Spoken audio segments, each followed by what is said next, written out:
Everyone, it is Friday. Hello. We're here to rank some 8-bit Nintendo games.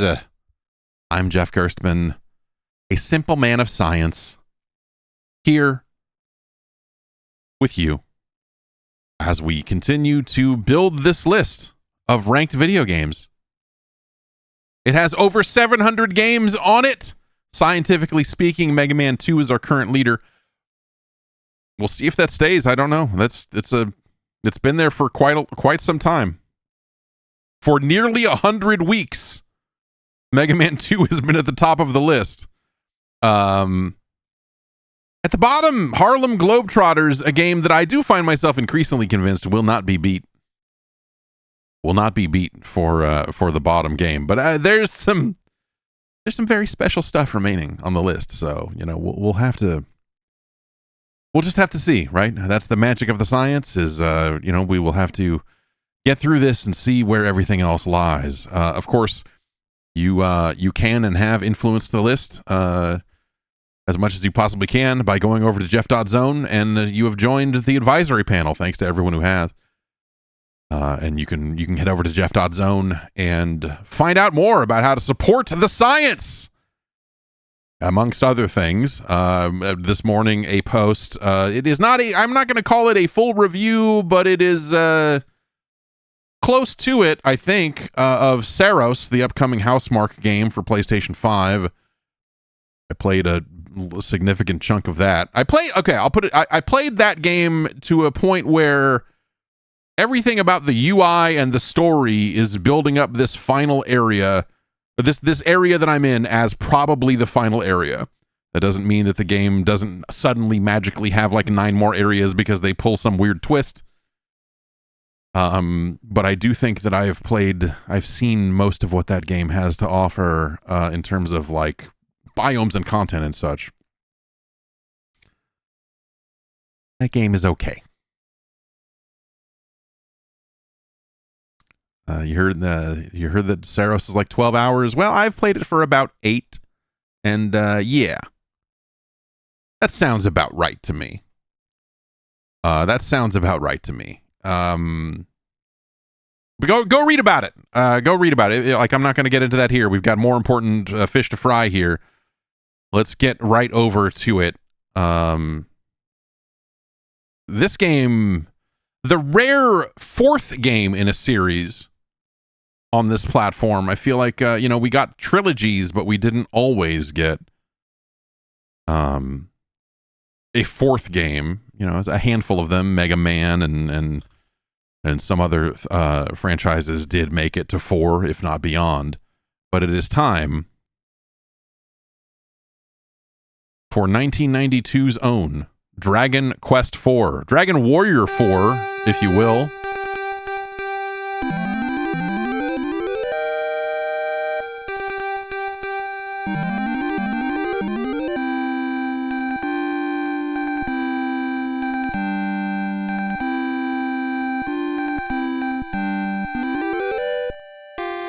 For a second there, I was like, why does it say drag? It's not early in the morning, but after some rough nights lately, I was like, why does it say Dragon Wario on the screen? Okay.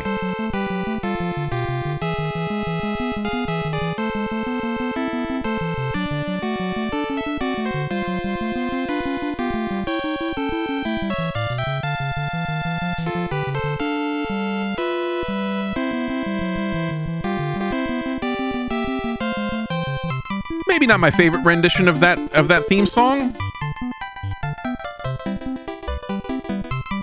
Let's begin a new quest in Adventure Log 1. If I leave it blank, does it pick something? Okay.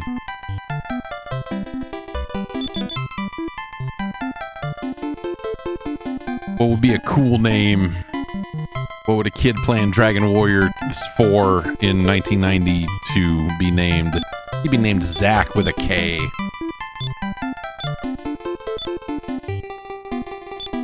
I like that it defaults to the fastest speed. So this game's broken up into chapters, unlike the previous trilogy. You may have heard that this is a story about royal soldiers of a small country called Burland.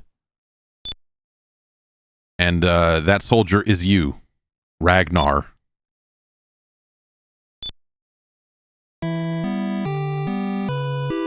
So my basic memory of this game is that it's a lot of chapters about characters that are not the character you just named, and then a chapter where your main hero character goes and rounds them all up, kind of, which is an interesting structural change from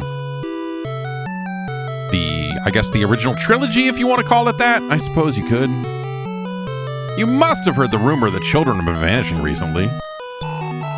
Got an island we have to explore. The mothers from Izmit village came to me in tears this morning begging for help. The king of this country, I cannot ignore this problem any longer. Release the files, king. Find the cause of these disappearances and report to me. Oh, soldier.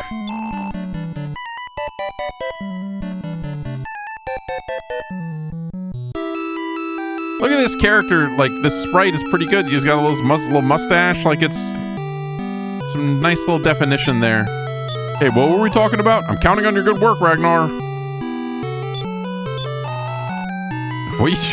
All right, yeah, all right, fine.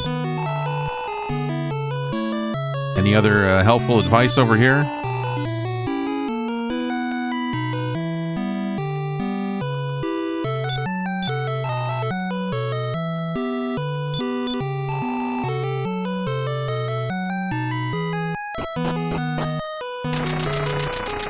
Look at that door.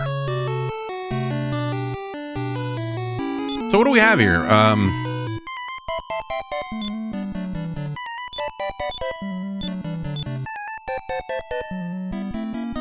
Copper sword, leather armor.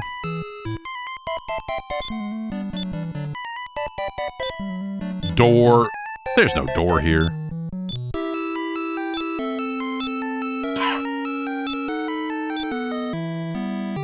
Change order of our one-man party. Anything down here? No, nothing? All right.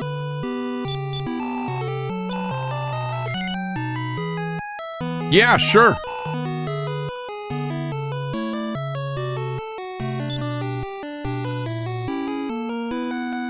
Oh, have I made a horrible mistake?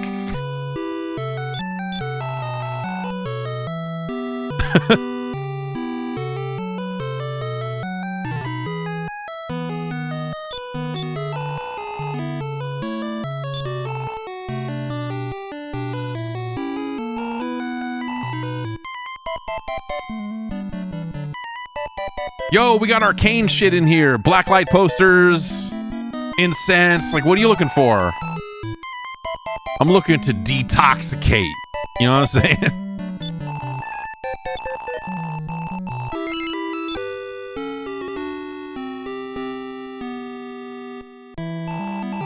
I certainly recorded your progress.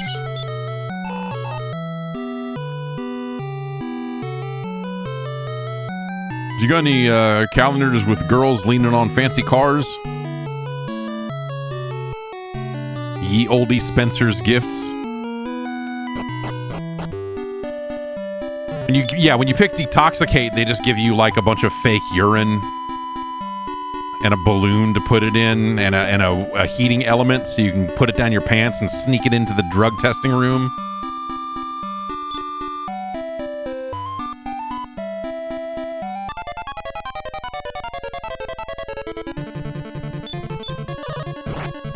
Slime A, Slime B. It really was a terrific blow.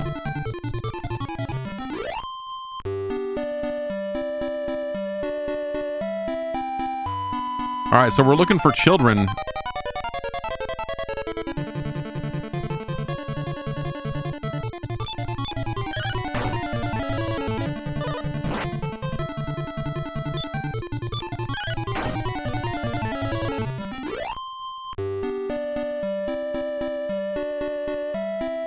I like this idea of the chapter-based game because it gives them an opportunity to kind of really focus. I mean, focus on the side characters, which, you know, the games don't always have not always done up to this point, insofar as some of them have had side characters. And lets them kind of, you know, play around a little bit with different character classes than you would normally use in a game like this. And I mean, this guy's very straightforward. But like, if one of these chapters is the introduction of Torneko, who we all know and love.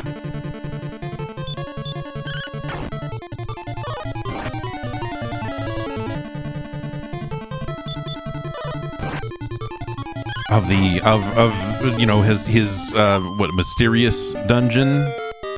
Boop boop boop boop.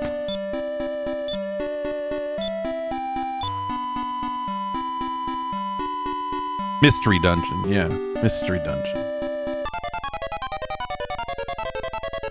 And those games are awesome.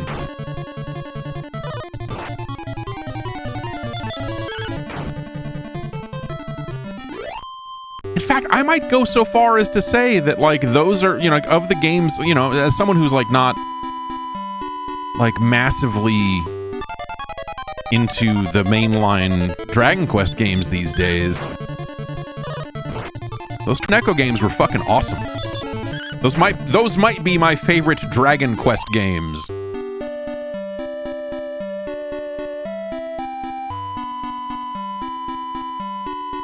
Love me a dungeon and some mystery. Ah, we got the jump on him.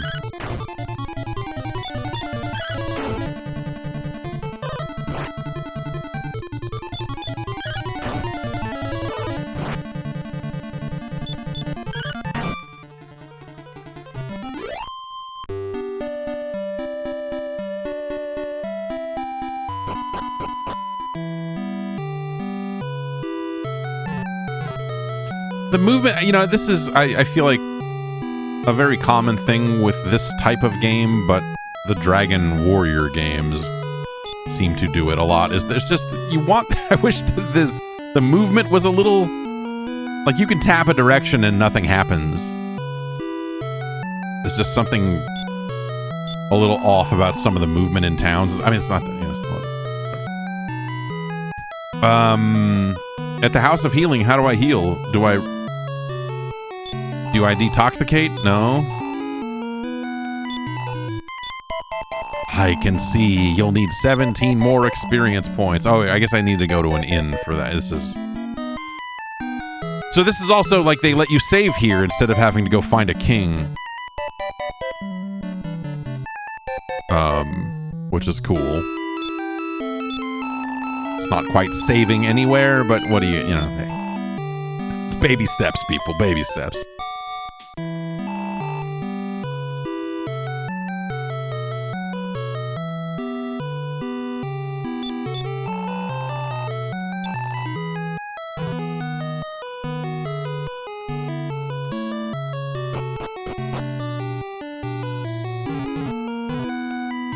He's growing some plants upstairs, huh? These are your upstairs plants.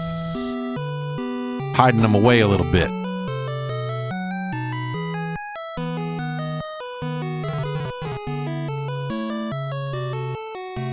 Oh my God, get out of the way. Okay, is there any kind of...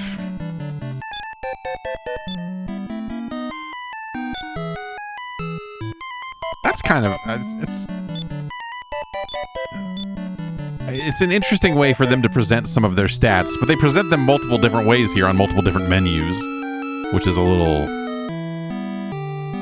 weird. So we have, what do we have? Copper sword, leather armor.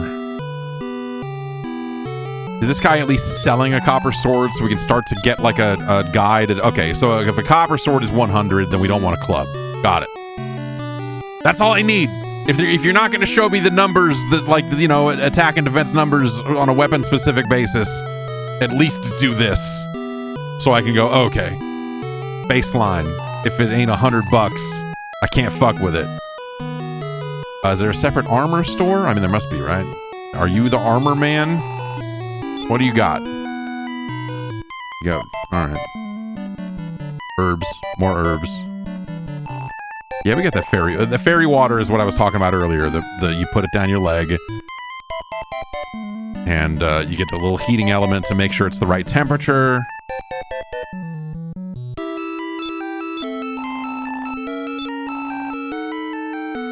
Okay, we had leather armor, so we have... Yo, you got that wooden hat? This feels like code. If you walk into a store and you ask someone for a wooden hat, they're going to give you something illegal. I assume I can equip a shield and a hat, because I just have armor, right? Should we try buying the leather hat and test this theory out? It's only 65. Or should I save up for a wooden... We're saving up for a wooden hat. We're saving up for the wooden hat. All right, let's go look for children.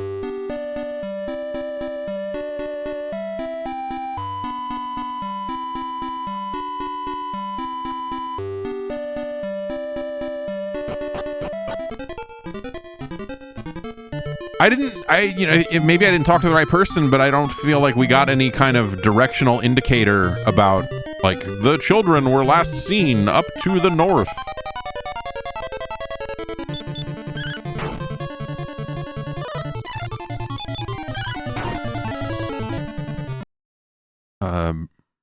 Bryn, you posted something. Let's take a look here. Itinerary for Chapter 1. Burland. The cave to Ismet. Ismet. Bottom and Old Well. The Lock Tower. And Burland. I should be level 3 before I go in the cave. Well, we're level 2 in the cave.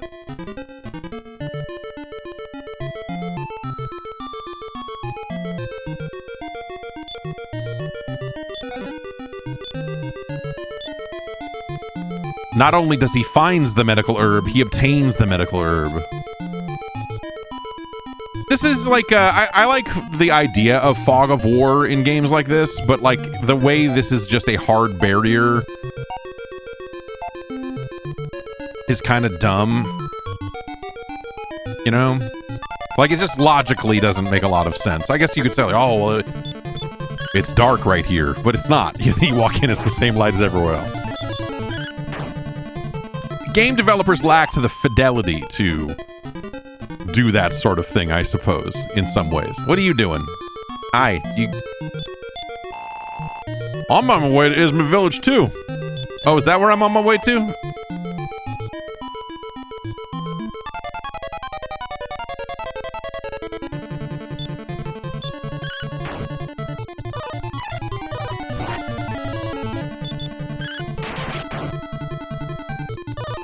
Nothing like a nice, terrific blow.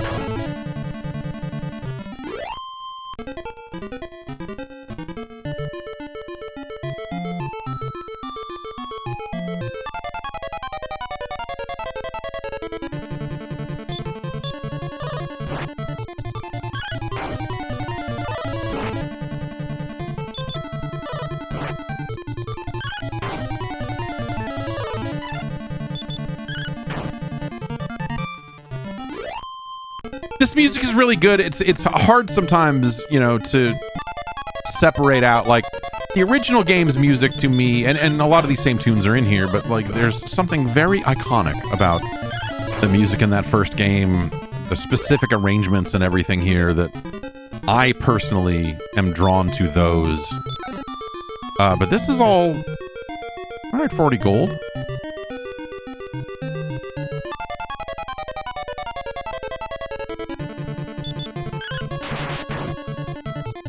Gave a terrific blow to that stag beetle. We got enough gold. Maybe we can, if we can get back through this cave someday to where they sell the wooden hats. All right, now I'm the right level to be in this cave. The maximum HP goes up 5 points. Not the smoothest, not the smoothest writing, I guess, but not the smoothest local. What up, Demon Stump? I take back everything I said. This is perfect. Look at this fucking guy! Hey!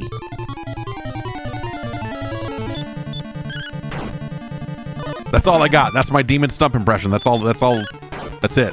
Hey! I'm gonna kill ya!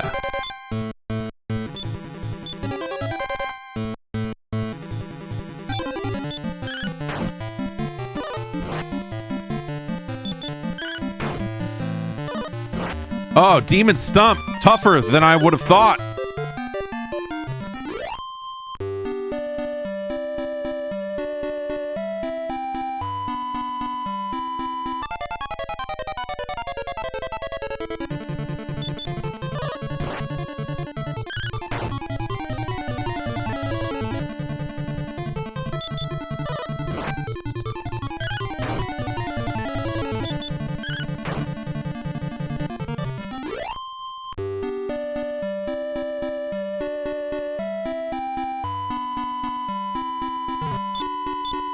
Talking to this sign. Do not play in the woods. Is that like I mean, it's capitalized like it's a title. Is this like a poster? Is that a band? Hey, what's up? We're Do Not Play in the Woods. We got a split 7-inch with Parashab and Emily's favorite sweater in the back. And Kara's back there making sandwiches if you guys, mutual aid.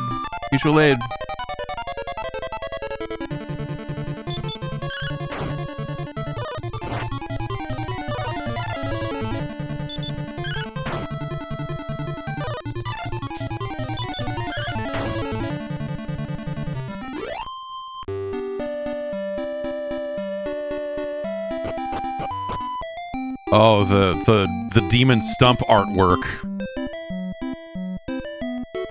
that Bryn posted in the Discord is really fantastic. I want to hang out with that Demon Stump.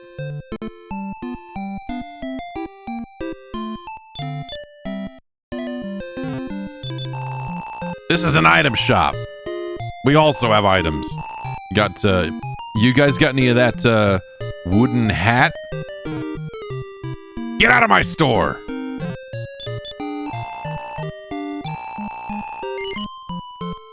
Yeah, see, it's more expensive. You get to the next town, everything's more expensive. These video games, man. Door. Hey, what's up?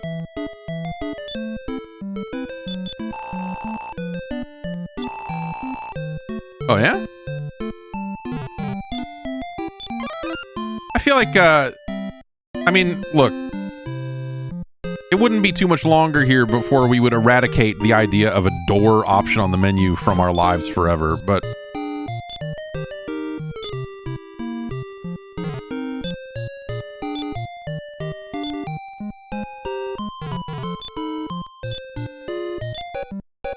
yeah. Just rifling through drawers in the back of the inn so I get that herb.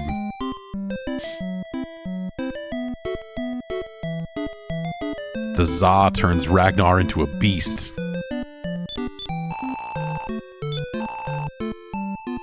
Wooden hat, way more expensive here, but we got it. We got it like that. And I don't want to walk through that cave. The wooden hat, thank you.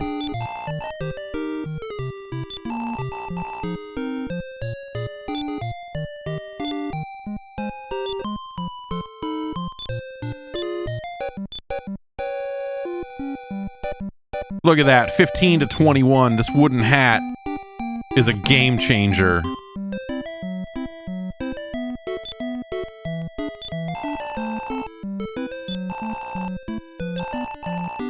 Tell me all that I've achieved so far? Well, I went through a cave. I bought this cool wooden hat.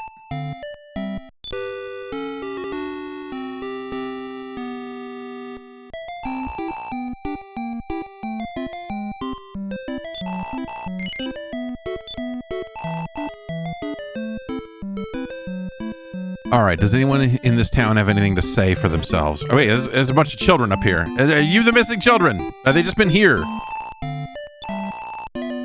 Vanished like smoke. This is a school.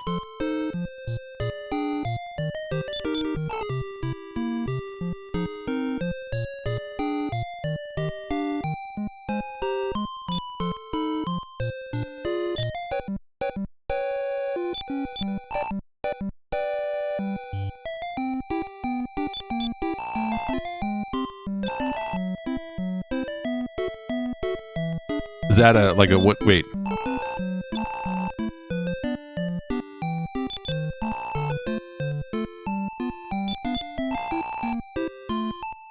Pocos of the inn? He flew away into the sky. These kids are talking crazy. Well, there's nobody in the inn. I mean, I can't... All you there's no, like, talk to you option here. It's just... Okay.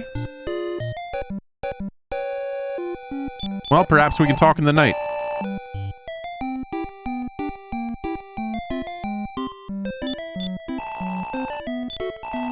Let me see that shit. I'm trying to get this thorn whip. You got boomerangs? It's tempting to think that Ragnar can equip anything that is being sold at the moment because, you know, there's only one character and all. Why would you sell stuff? But I that is perhaps me giving a very old video game too much credit. Hey, what's up, man? Yeah, that's hardly a crime.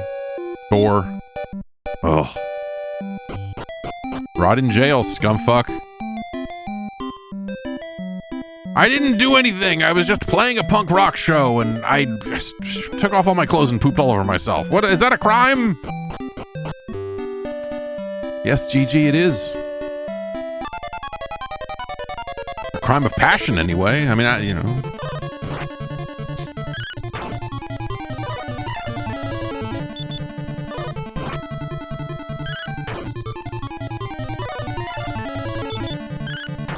Yeah. That's right. Are you gonna hit? How are you gonna hit me? With my wooden hat.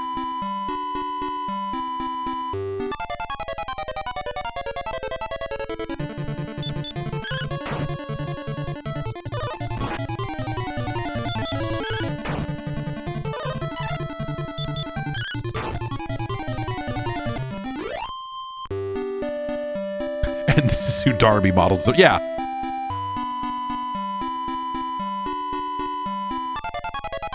The way that people talk about G.G. Allen,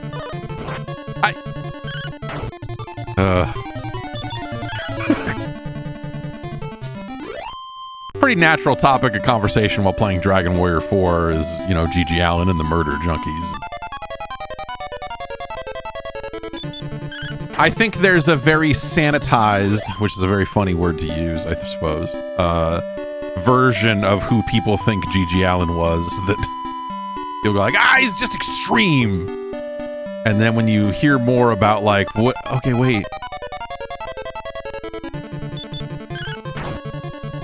So like after the show, he was like pooping on people in a bathtub and shooting junk at the same time. And like, what? He's like,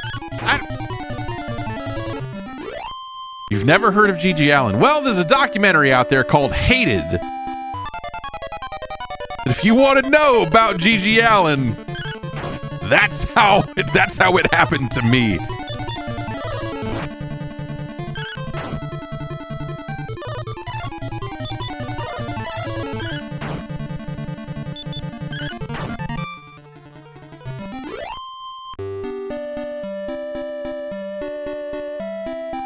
All right, night has fallen. Let's go talk to that teacher.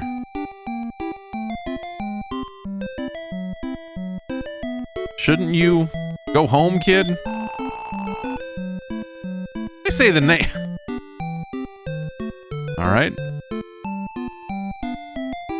Hey, what's going on?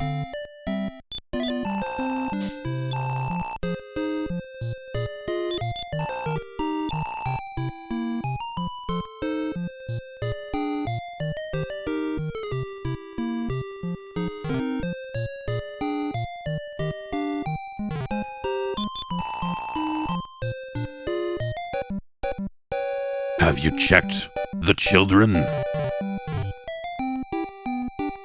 I hear your name is Alex. Alright, maybe you should stay in jail, Alex. Monsters are coming. I'm scared.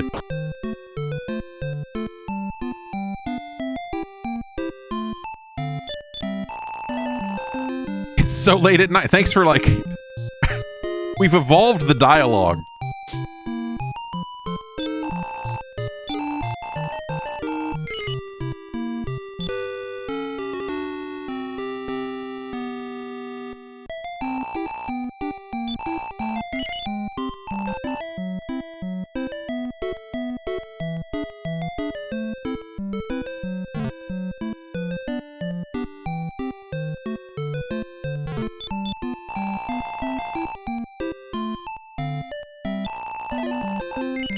I thought for sure it would be more expensive if you tried to go to an inn at night.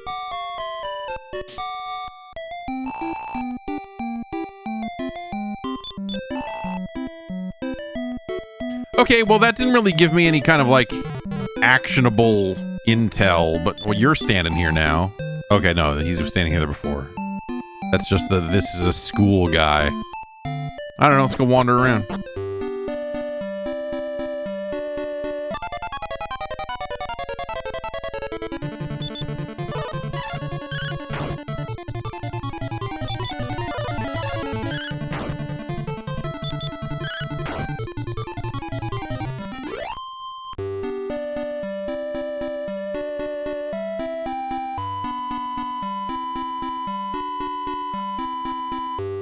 And Punishment LD says you have to search a few steps southeast of the signpost and you'll find a cave that'll get you to the tower. Really?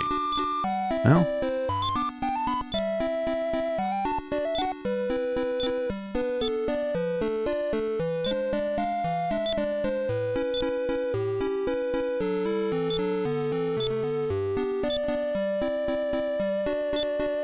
I feel like how would that information be conveyed?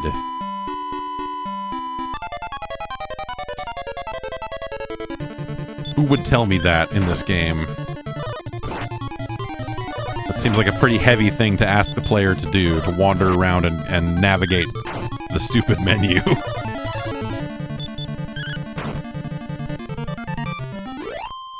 To pick search over and over again, but...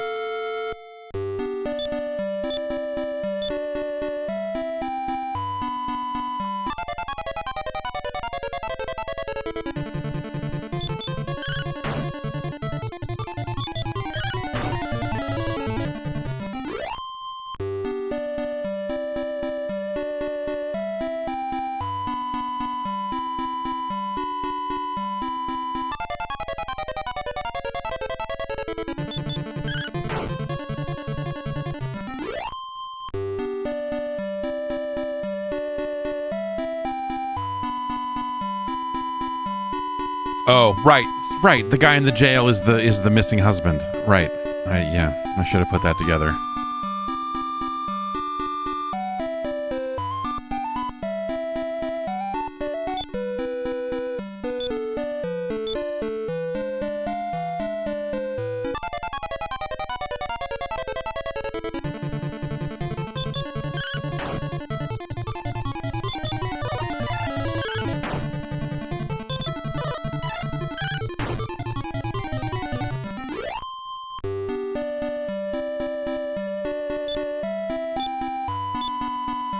Let's go back and tell that lady.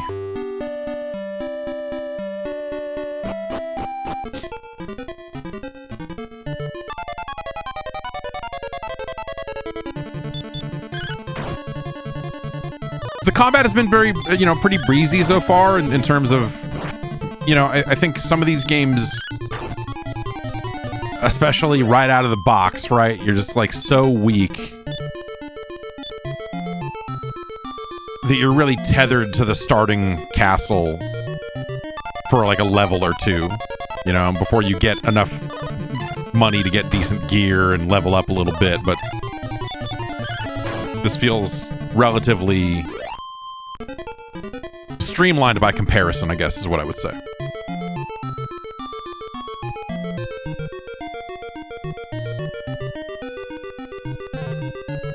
And they start you with a very straightforward character. This dude has a sword. He hits stuff with it.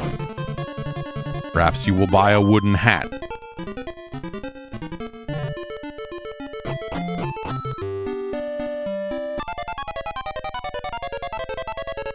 Babble. Babble.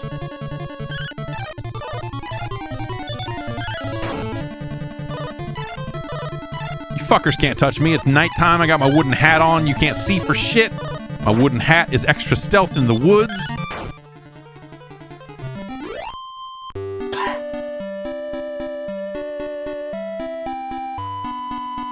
That would be a really good side effect of a wooden hat. Evasion goes up when standing on forest tile.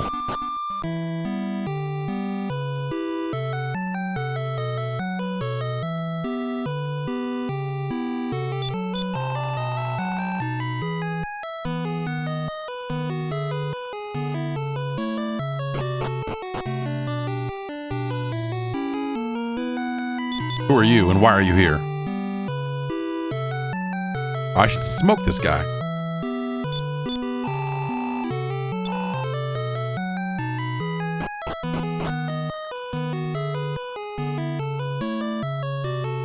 Alright, I'll take you there, but first I'm taking you to the inn.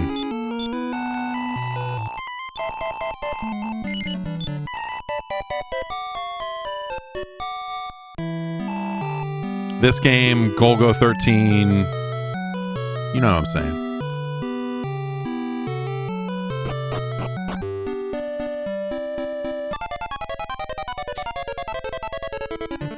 Excuse me, doth this inn chargeth by the hour?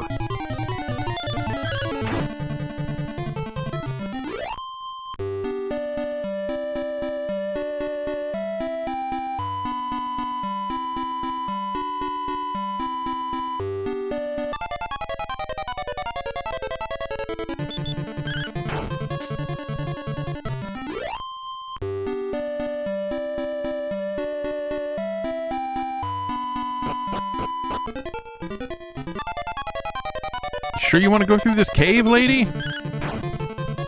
I mean, I guess this was the route, right? I mean, you'd think they would have built a bridge instead of like, yeah, you want to go to the town to the north? You got to go through this cave full of slimes.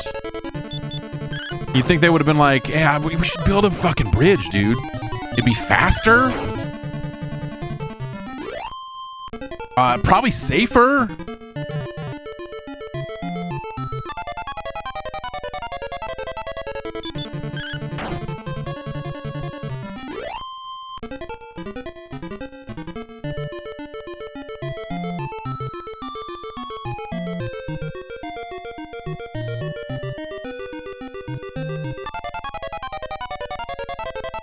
Oh, man.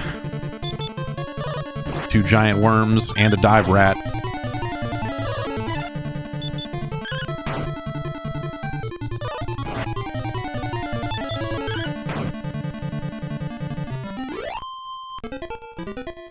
When did fans of Japanese roleplay, when did JRPG fans turn into sickos? Like,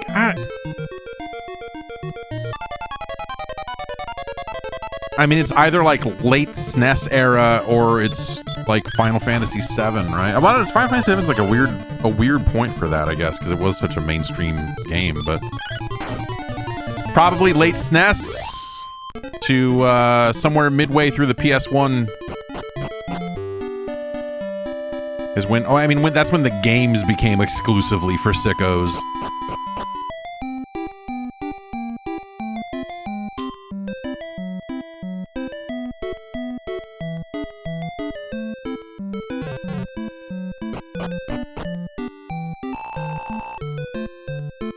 Whoa.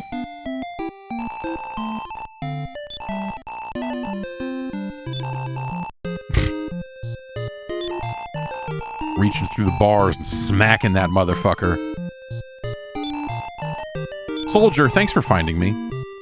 The secret playground is 4 steps to the south and then 4 steps to the east of the village signposts.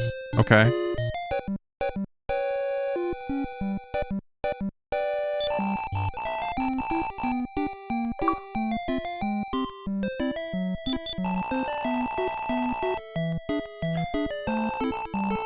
Something might be there. Let's say, well, should we heal and save? What? I didn't go up here, did I? Hi.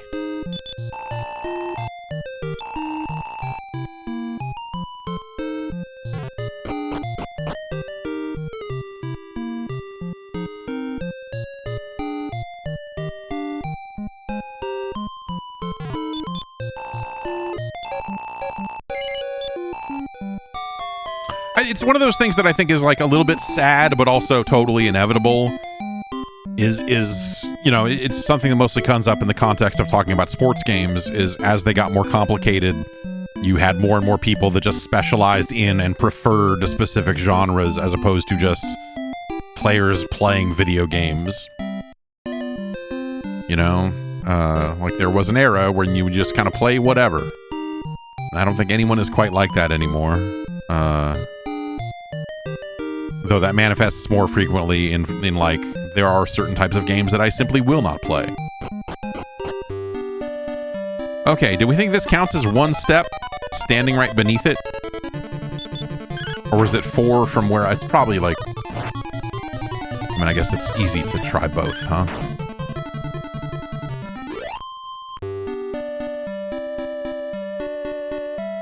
One, 2, 3, 4. 1, 2, 3, 4. Oh, okay. I didn't even have to search. It just took me there. I thought I would have to hit the search button. All right. Come this way. It's instructions I can get behind.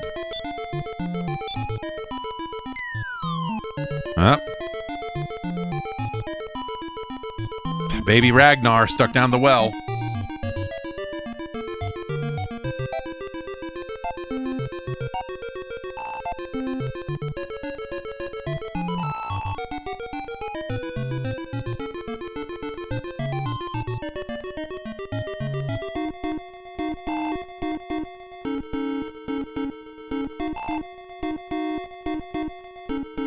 I don't know if I should... This is like an unreliable narrator sort of situation.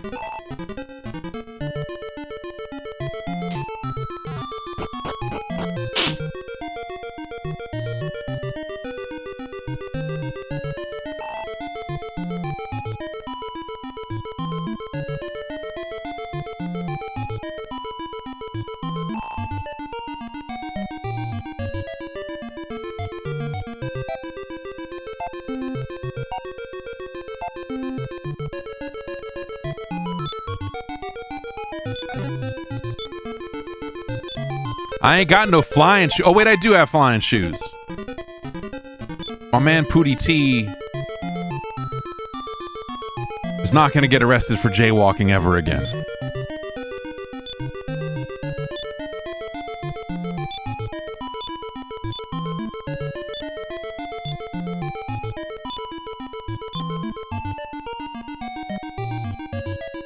If I use them, do they go away? Is this like a one-time use sort of thing? I mean, I assume I need to wait until there's a clear area that I need to fly over.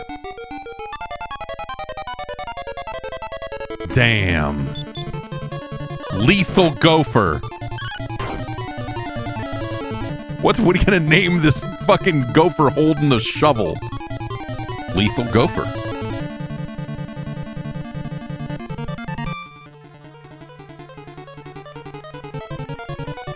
Yeah, what up, Lethal Gopher? Yeah, Lethal Gopher in this motherfucker! With Scissor Mage!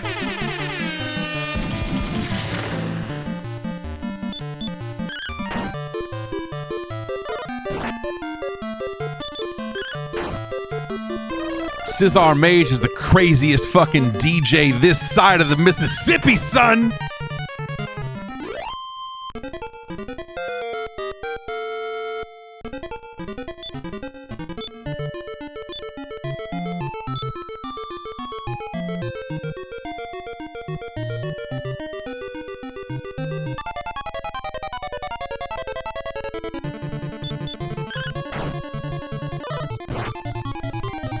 Yeah, we out there sipping on that scissor.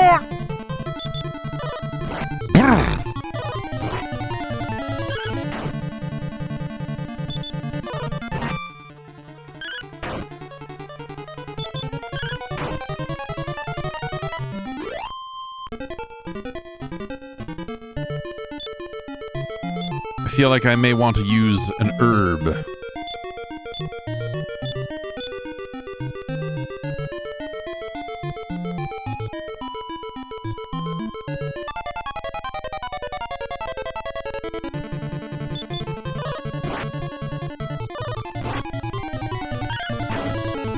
the oral history of Lethal Gopher. This is a localization tale I would like to hear. Like, what is Lethal Gopher's name in Japan? What were they working with? That on the other end of that, they were like, no, Lethal Gopher.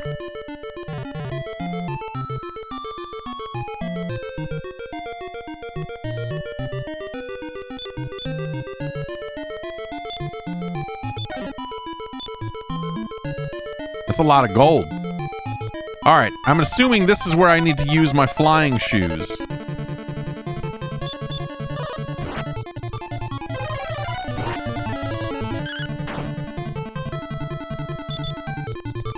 All right, you can cast Blaze. I've got these medicinal herbs. Why don't we work together? Oh, God. Fuck. Okay. We will just make it. Man.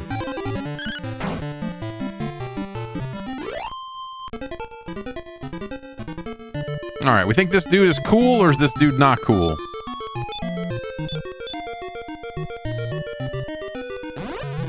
Oh, shit. Well, that doesn't do what I thought it was going to do at all.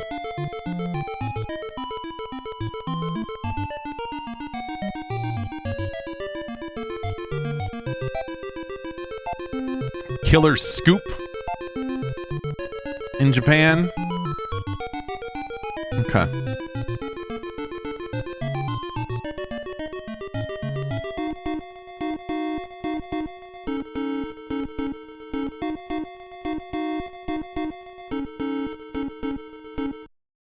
The voices did me wrong, man.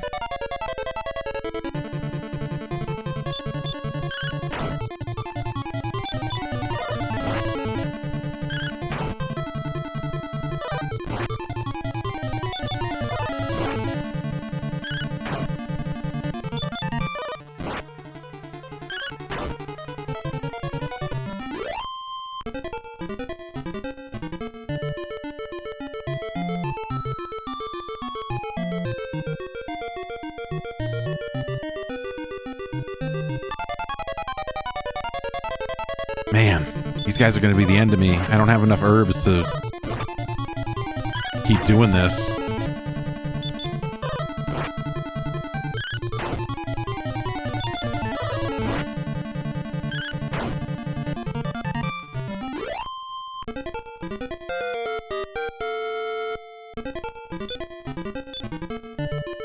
Not one of those games where you refill all of your HP on a level up. Very suspicious water right there. All right, do we think we can get away?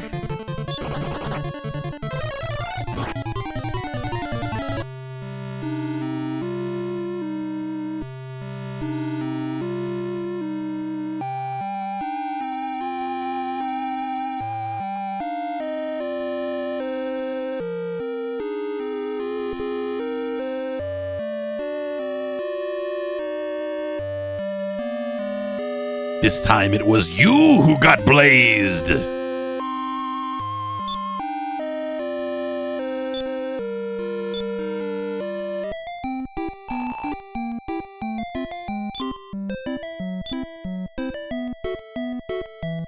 All right, we still got a decent amount of money.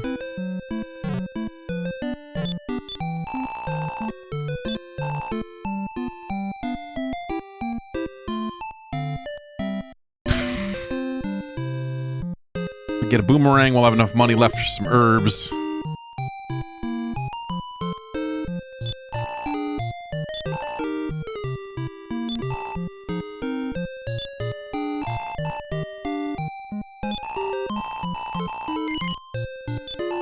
Man, if I had sold that sword first, we could have gone this in the other direction on this situation, huh?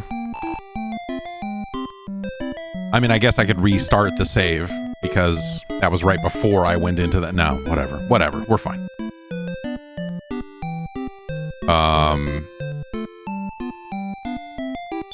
No shields here, right? That are worth the money. Oh, okay. Well, yeah, let's get a yeah.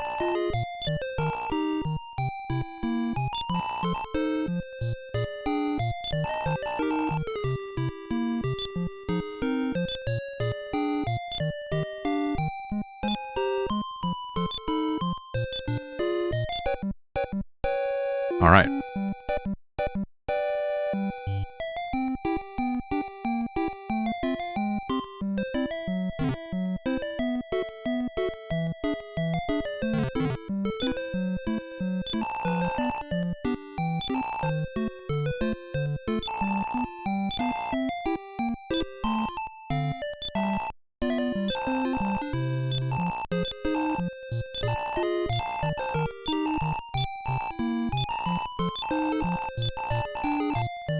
Ragnar can't carry any more fangs. Okay, let's make sure. Do I still have the flying shoes? I do. Okay. So I got my shit.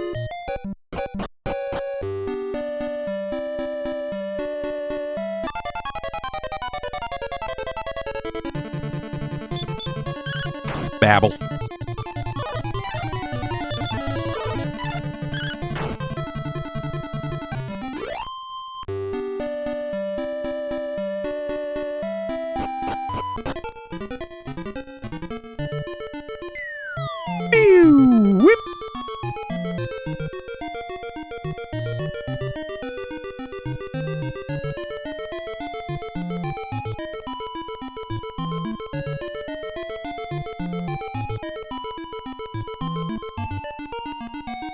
The voices are gone. Or am I just going the right way?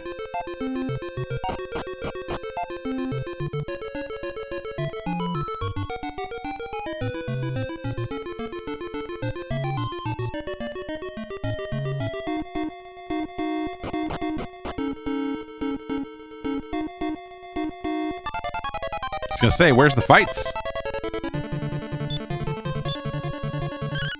The lethal gopher is building up power. Oh, blazed again. All right, this boomerang is gonna one-shot. Cypress stick, yeah!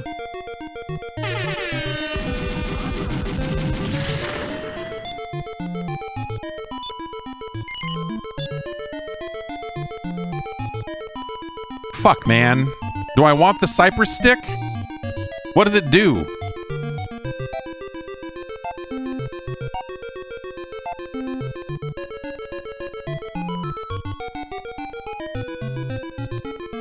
It's a bad weapon? Okay, alright. I wasn't sure if it was like an item, like...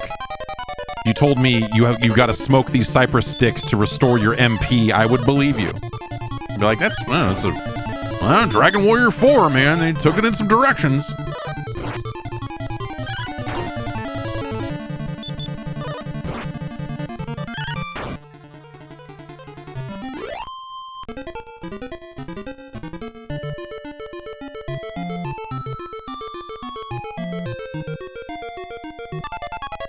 Still no more voices.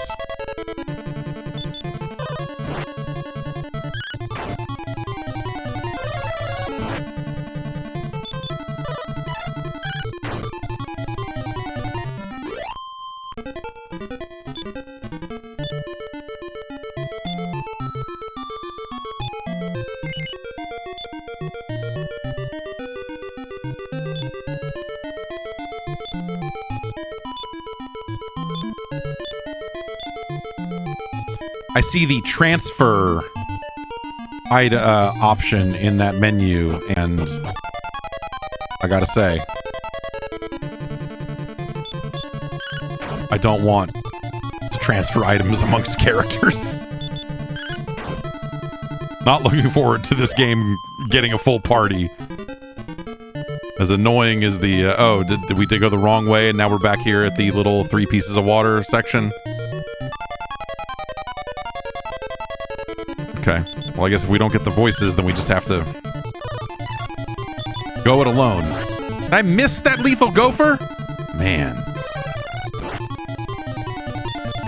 Maybe I should... I'm gonna start attacking the fucking Scizor mage first.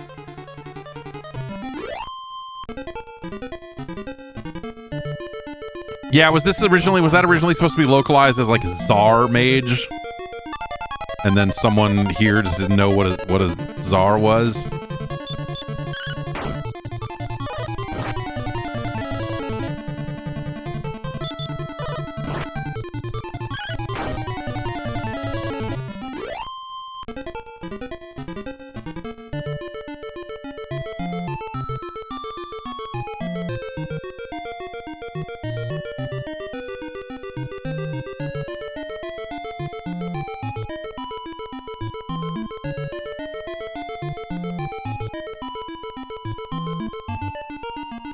Man, that threw me back pretty far, didn't it? Apprentice Devil is the Japanese name of that? Okay, well, then they just came up with it whole cloth.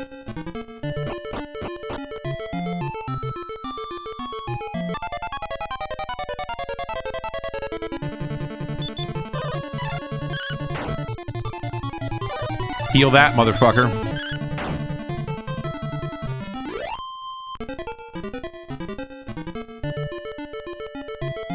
Oh, so it's not teleporting me. It's like this is an upstairs, so it's putting me back here, and then... Wait.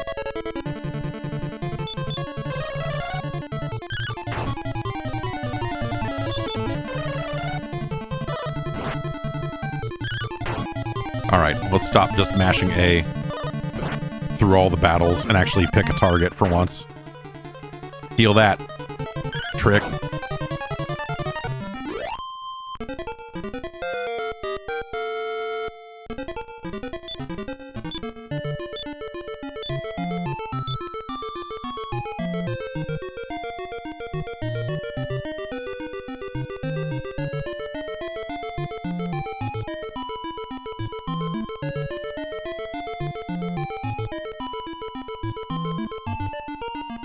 Okay, so...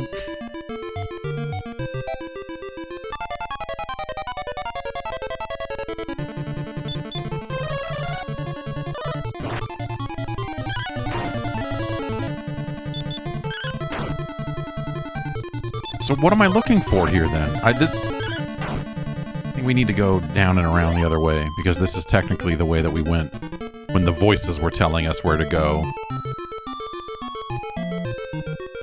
But we've never gone this way. Oh, shit.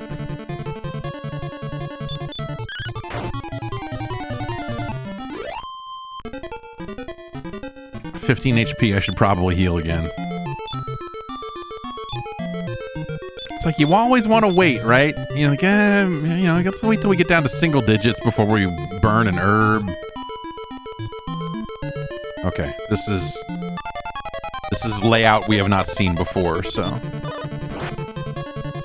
at least there's that.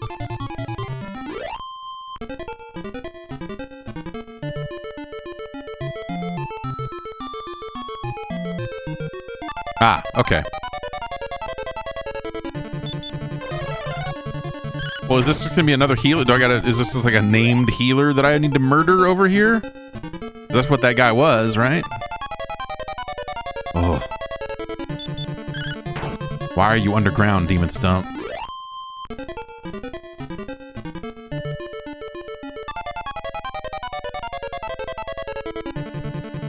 Ah! Lethal Gopher! Got jumped by lethal gophers.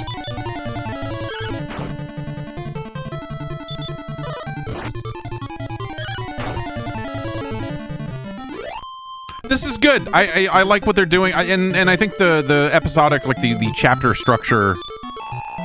I'm Healy, but I dream of becoming human. Yeah, come on. Healy joined the party. All right. What?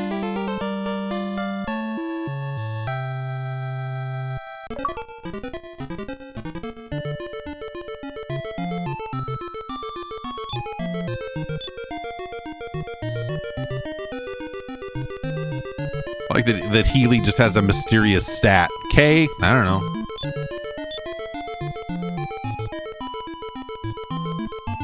Level?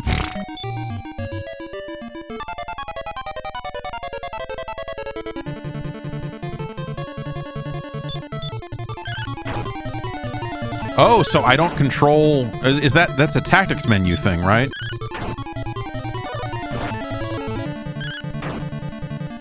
Or is it because this isn't a real party member? It's just like, hey, I'm a bro that's gonna chill with you for a bit. We'll put Healy up front.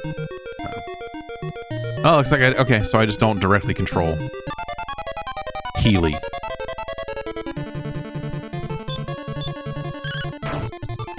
Healy on Healy violence.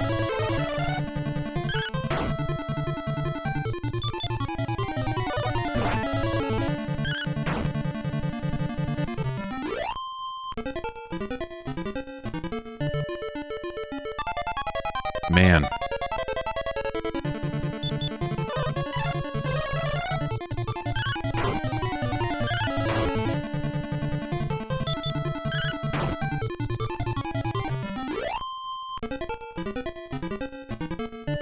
Because I know when you get other party members, like they can act independently, right? That's the kind of the whole tactics thing here.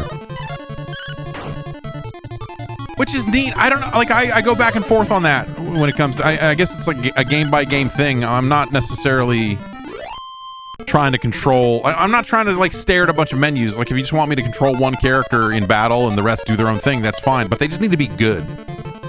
Right? If you put them on auto and they suck, it's the worst thing in the world. Because you're like, man, why are you doing that shit?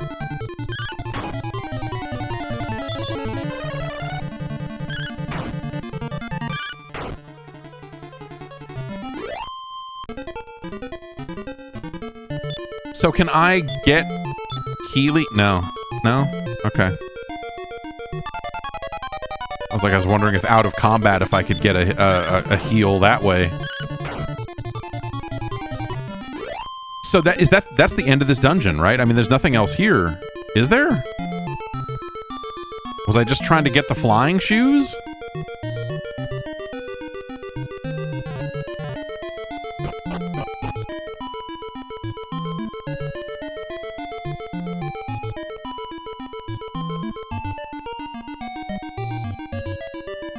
Okay, then.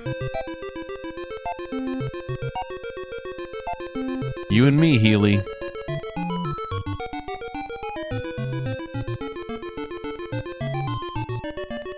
Oh, right. I can't. Yeah.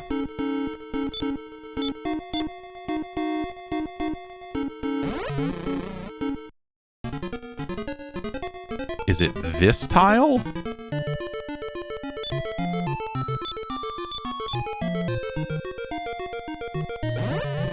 Nope. Is it this one?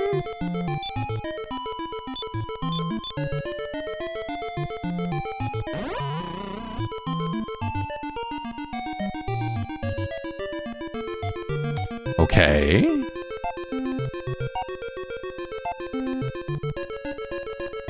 Well, I guess there's, like the voices told me not to go this way, so we never explore. Oh, if I go that way, I'll go back. Well, that's what I want to do. Right.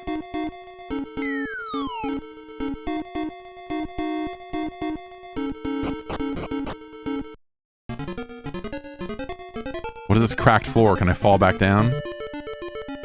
No? Alright.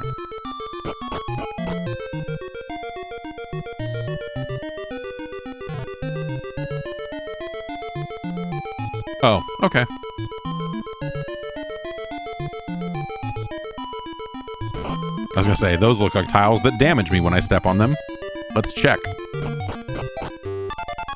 Fuck you. You want some? Okay. Me and Healy are gonna go to the inn.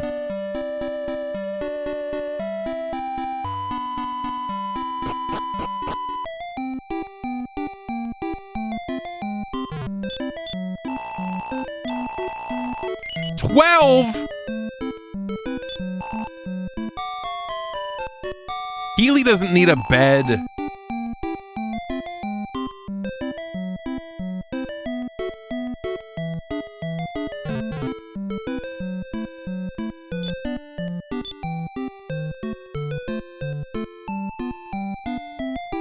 What's our armor situation? How much money we got?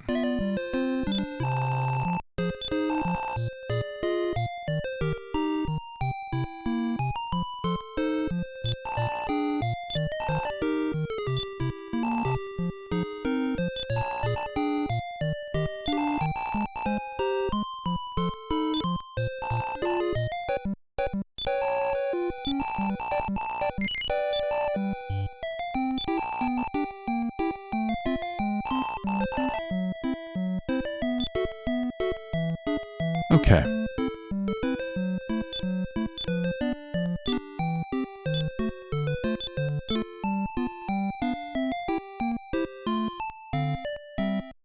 So now what? Do I just fly here?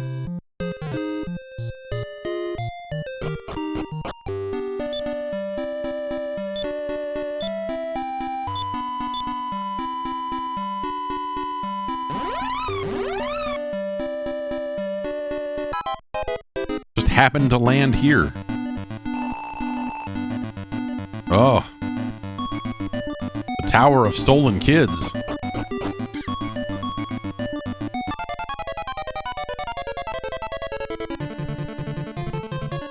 Oswarg and Duxbill. Man, Duxbill is terrifying.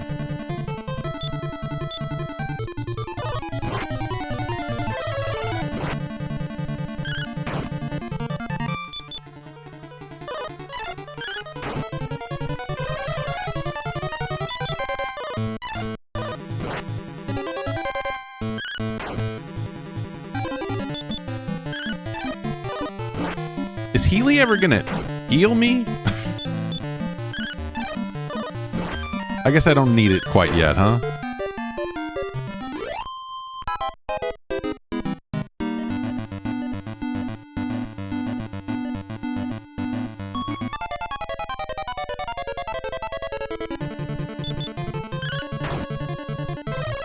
Well, I think we've seen most of what but like structurally, I think this is a really fascinating way to do this, especially after 3 games where they kind of went nuts like over the course of those 3 games. You start to have a larger party and like the games really grow in scope. And so to see them go in this direction afterwards, I think is really kind of crazy. So the wing lets you like leave, right? That's like the leave the dungeon item. Though, can I even leave this dungeon? Because I'm on an island, right? I mean, I can't. Or if I fly again from out front, does it take me back to town?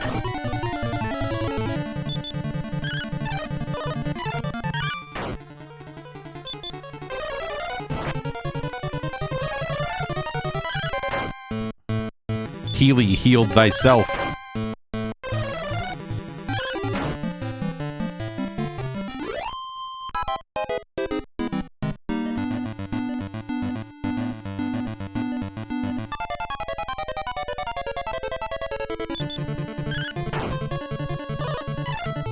I think this is a really great direction for them to have taken things in. It's a, like, storytelling wise, like there's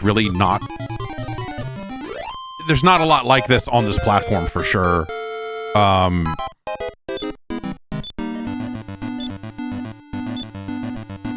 I think it's a really fascinating way to tell your story.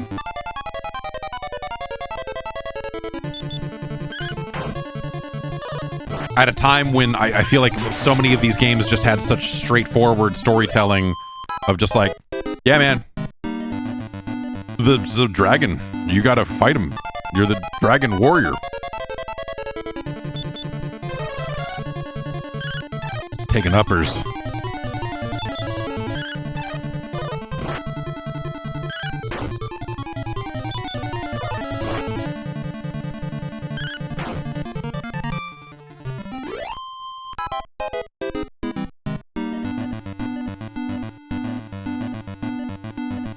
Hey. I found the old well by chance, came this far. The monsters of this tower are tough. I should have let Healy, whom I met in the well, join me. I envy you. Is that you're like, hey, it's not too late for you to go back and get Healy if you didn't do that? Note.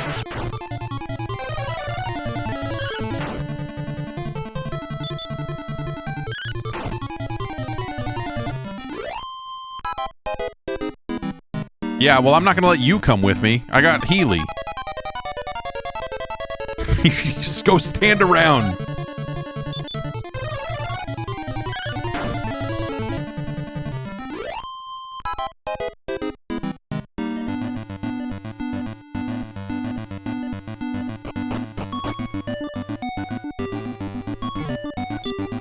Door.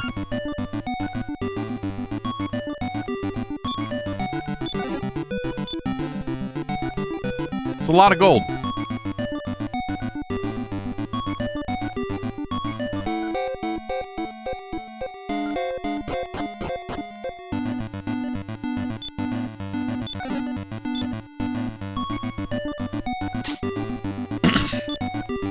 Got a strength seed. Is that a permanent strength upgrade? I'm guessing not. I'm guessing that's like a temporary boost. It's a permanent upgrade? Okay. Alright, that's cool. I like when they give you items that you can just fucking use.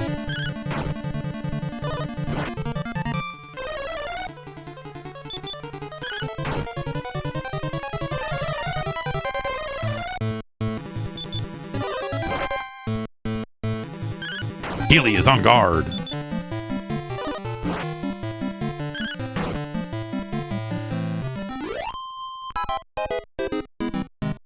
Or like, get fucked, Bill. Am I right?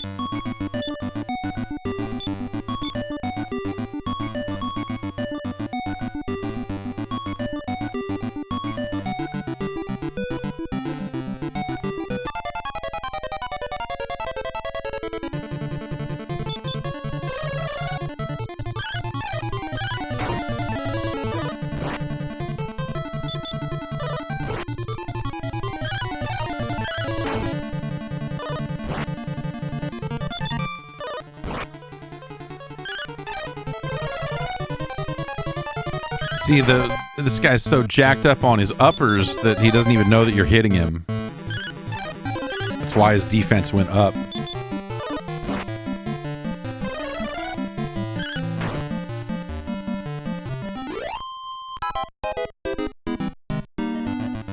Something about this music when it starts, this part right here especially, sounds like the end of an RC Pro-Am race, and it's telling you how well you did and how many upgrade things you got or whatever.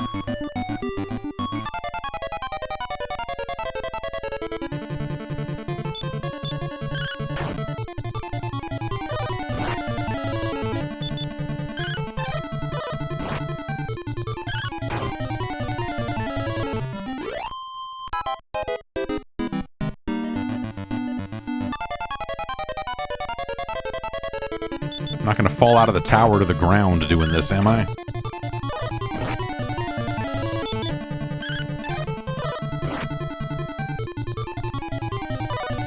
Yes, I will. Oh, yeah. There's one thing these goddamned video games do, is they'll let you fall out of a tower.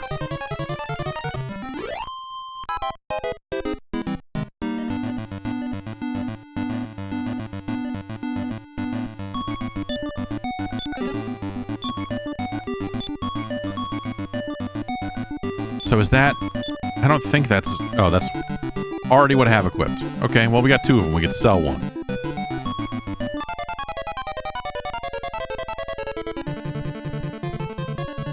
Okay.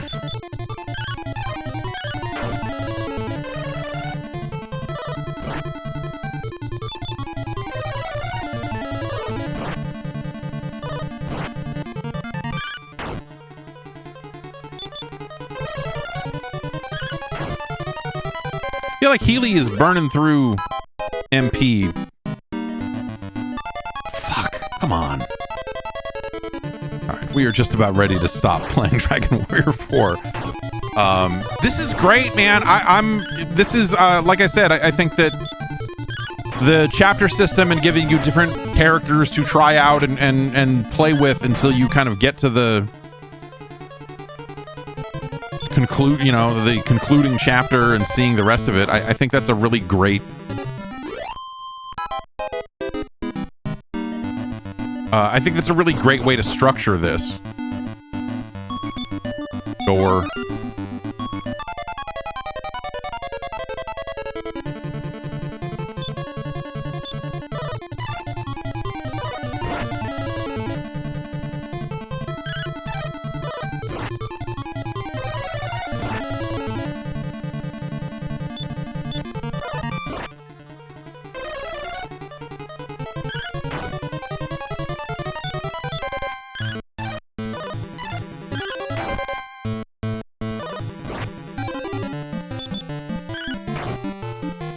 I perhaps should have acquired some more herbs.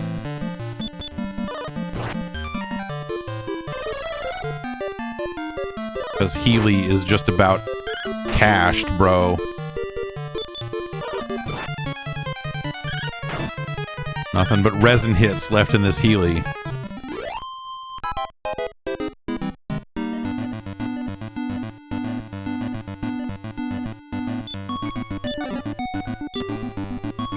The Sword of Malice.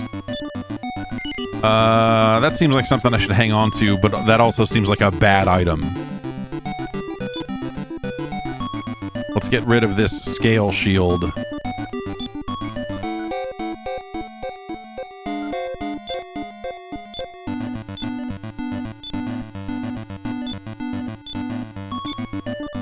Wait, so it does not let me equip it, right? Oh, it does. Okay. Oh, fuck, man. 71. What sword is it? Is the sword... Am I going to regret equipping the Sword of Malice? Am I going to take a step and it's going to kill me? Okay, all right.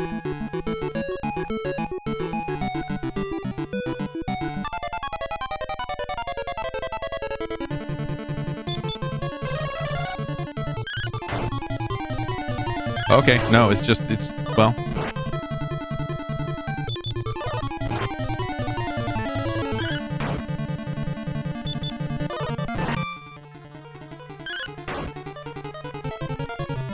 Okay.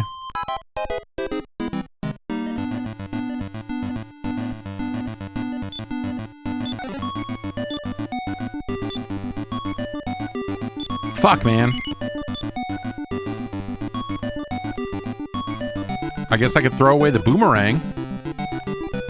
Can't sell it if I do that, but a luck seed would be seems like a permanent upgrade to a stat.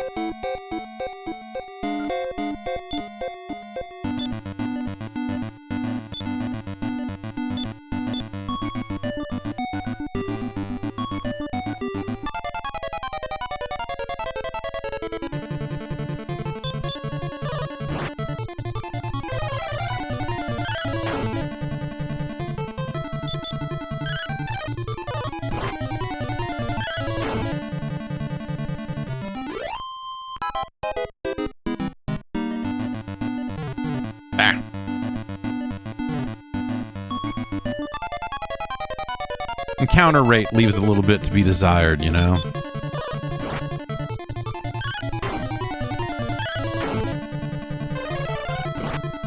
Fuck.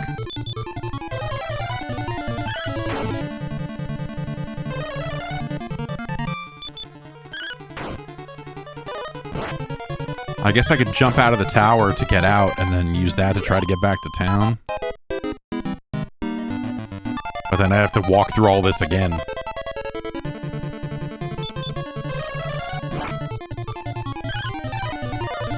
And your inventory sucks, man. You can't hold a lot of items. And Healy's out of MP.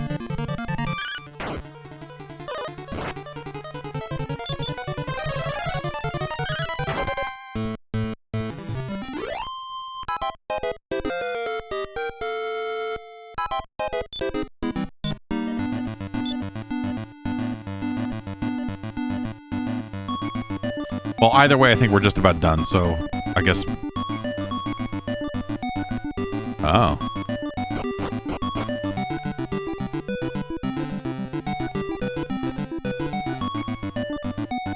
Nothing.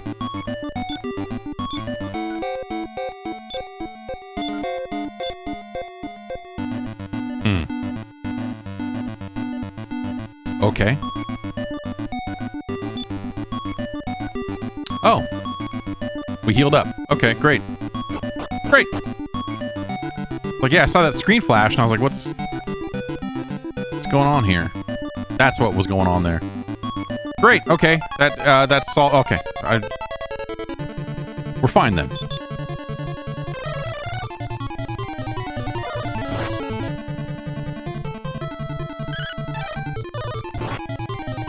I assume that means there's a boss right here.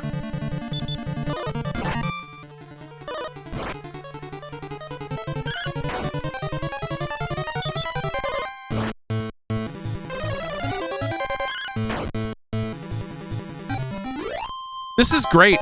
This is like I think my only exception here is the the inventory space and, you know, the idea of having to transfer items between characters and stuff once you get to a real party. But any game that's going to give a whole chapter to your boy Torneko, like, that's great. It's great. What more would you want out of a video game?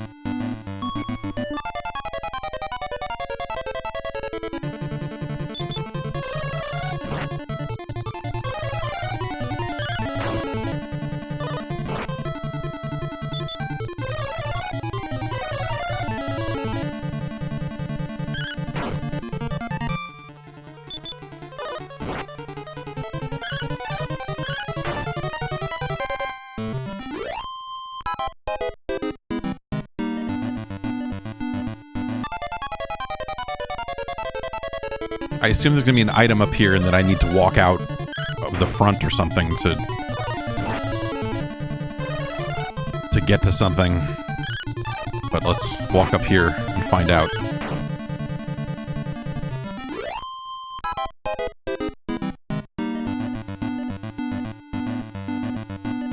Oh.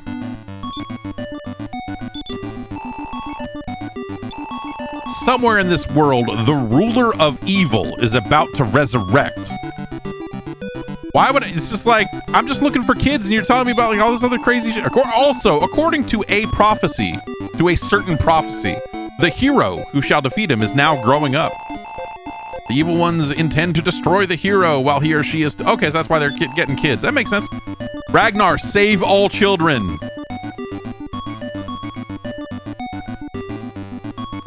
This guy's like 5 minutes away from going... If he had lived 5 minutes longer, he'd be like, the adrenochrome, Ragnar.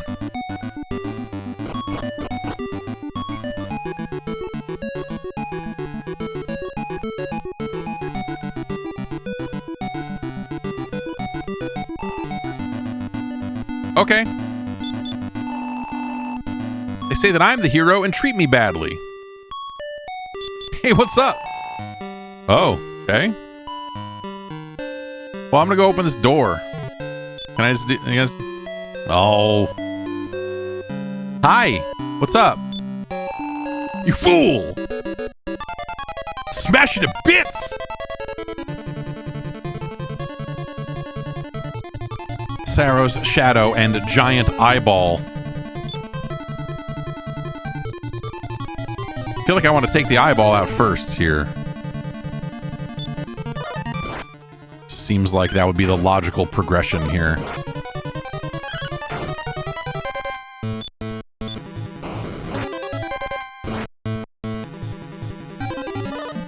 Giant eyeball's expression changes. A terrible blow! Healy, no!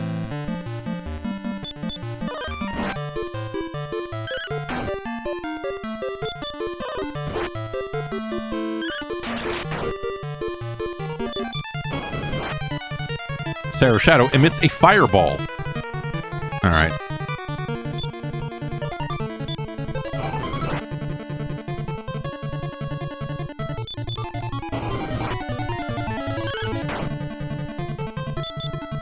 I don't know, man.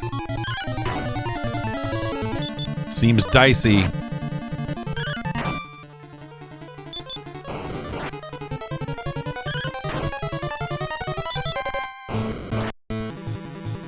Okay.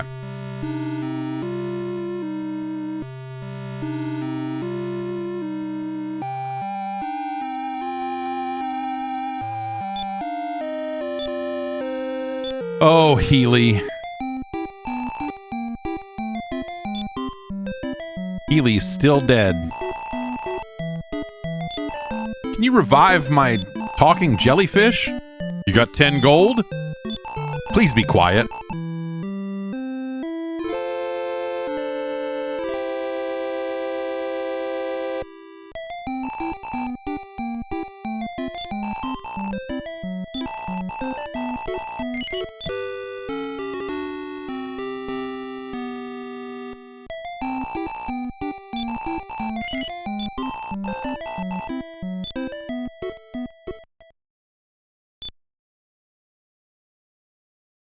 Well, I would not want to lose all that is recorded in the Imperial Scrolls of Honor. All right. Yeah, we were probably, I imagine we were pretty close to winning that fight, but, you know, hey. A good a place as any to stop. I think Dragon Warrior 4 is a pretty awesome video game. Again, when we think about the genre and the storytelling and structure, like so much of this stuff is being written before our very eyes on this platform. So many of the things that would lock in stone in over the next like 10 to 15 years, right? This is like what, 92, the copyright on this was 92.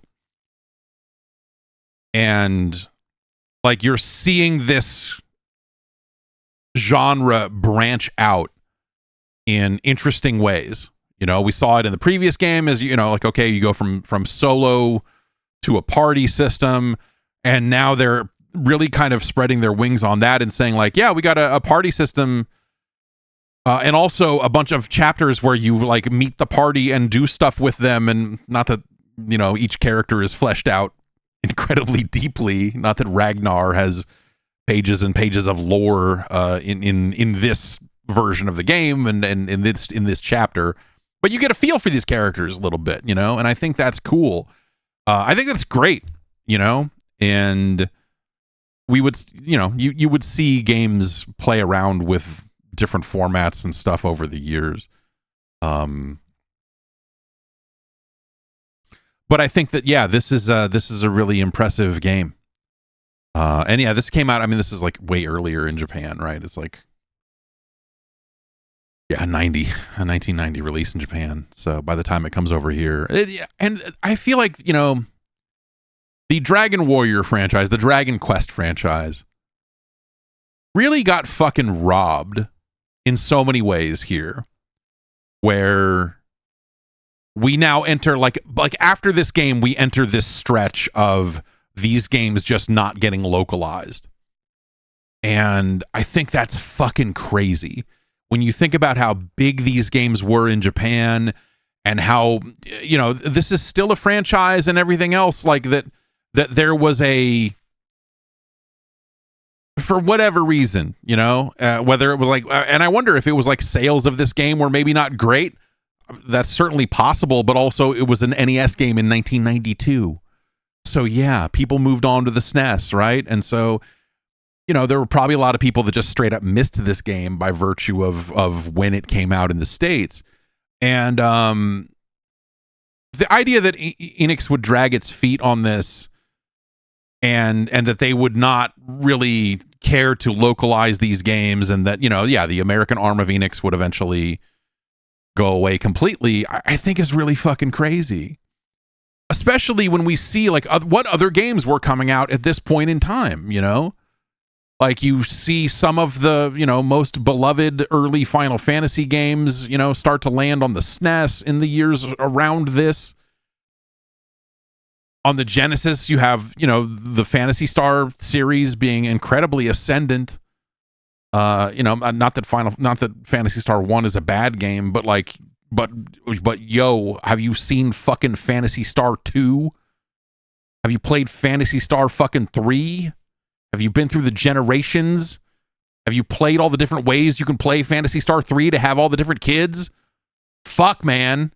That's a goddamn video game right there. And so the idea that like this genre is like only gaining in influence and popularity, like really it's entering its peak phase. The idea that Enix is like, nah, yeah, we're gonna keep making these games. There's gonna be some legendary fucking Dragon Quest games coming out on the Super Famicom, but fuck them. Fuck these kids, man. Like, it's really nuts. Like, imagine how, because not that Dragon Quest didn't get its due, right? Because it eventually did come back around and start coming out in the States, but it's not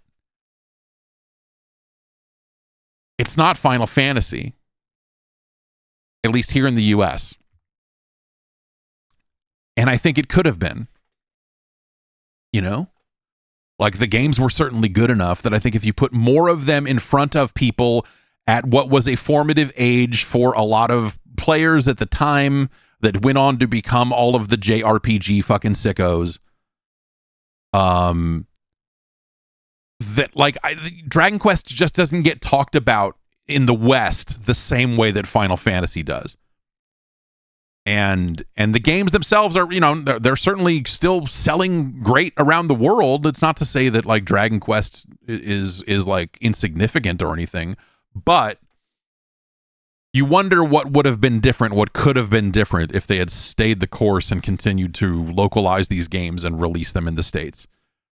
Like you think about the way that, and it's not that those games were necessarily as good as, you think about the way people talk about Chrono Trigger, and you think about the way people talk about Final Fantasy IV. Although I guess people talk more about the Final Fantasy game that didn't get localized on the SNES as well. So maybe it's kind of an even bit there. But it's weird, man. Dragon Warrior started off, with them giving away copies of it to try to get people into the genre, right? And the idea that they didn't like continue and follow through with it, just it seems weird now. Maybe then it made perfect sense, and you look at the sales and you go like, yeah, there's really no reason to keep doing this. I'm sure they had some data in front of them, but it's really crazy. It's really crazy that for two franchises that seemed like they were in lockstep and that they were equally important here on the NES, being Dragon Warrior and Final Fantasy. It's weird how it went after that. And I wonder what the world would have looked like had those games come out. Had those games been localized in a relatively timely fashion and continued to be released. Anyway. This is a fantastic fucking game. It's better than F-15 City War. That is for sure.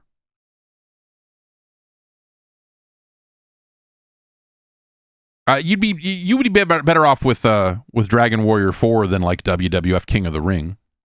It's better than Mappy Land.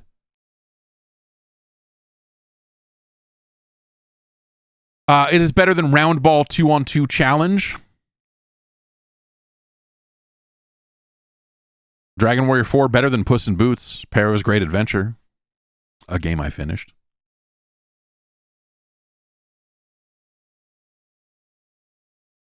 It's better than Mach Rider. It's a better game than Spiritual Warfare, for sure. It's better than Battletoads and Double Dragon, The Ultimate Team.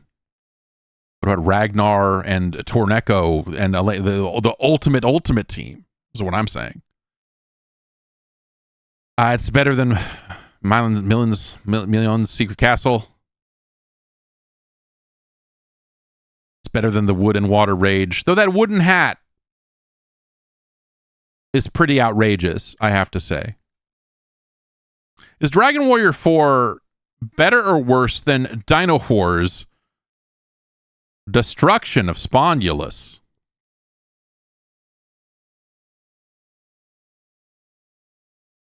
In Dino Wars, you run to the right a lot. In this game, you can kind of run in 4 different directions. You get interrupted a lot by enemies.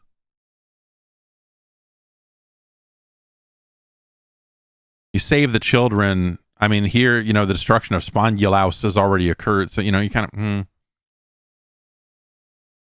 I think Dragon Warrior 4 is better than Dino Wars. If we had like a Dino Warrior, if they took this universe, this franchise, and expanded it into role-playing games, maybe we would have something. It's a better game than Solstice, The Quest for the Staff of Deimos. It's better than Burger Time.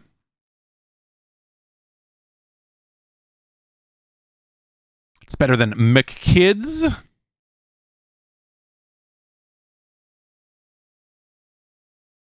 It's a better game than Rambo. It's better than Castlevania 3 Dracula's Curse.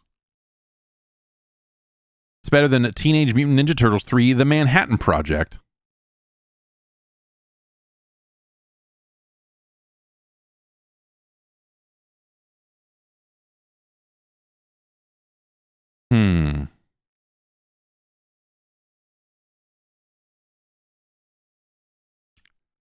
It's better than Stinger.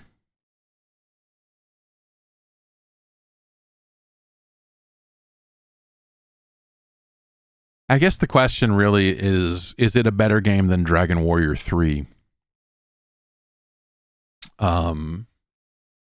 It is. It is a better game than Dragon Warrior 3. Which is cool, man.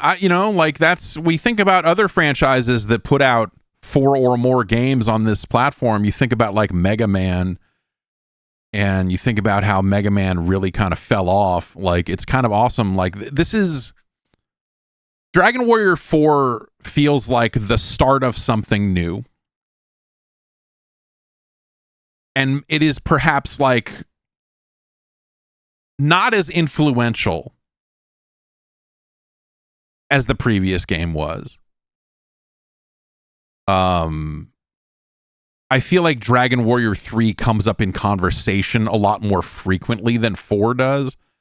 And I wonder if some of that is, like I was saying, for a game that came out in English in like 92, it's likely that not as many people have nostalgia for Dragon Warrior 4 because they may have moved on to a SNES or a Genesis at that point.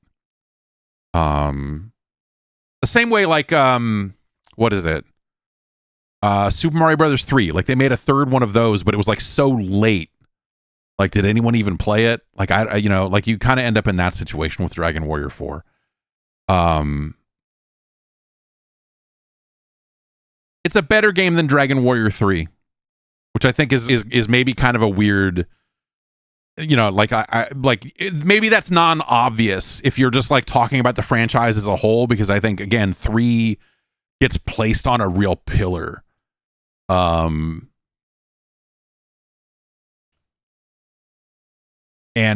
3 gets, I think, the lion's share of the praise. But I think the storytelling and the structure of 4 is really fucking awesome and really amazing. And I think that's a pretty awesome way for them to go. Yeah, you're right. It's a little more locked in because you're not choosing classes or anything like that in 4.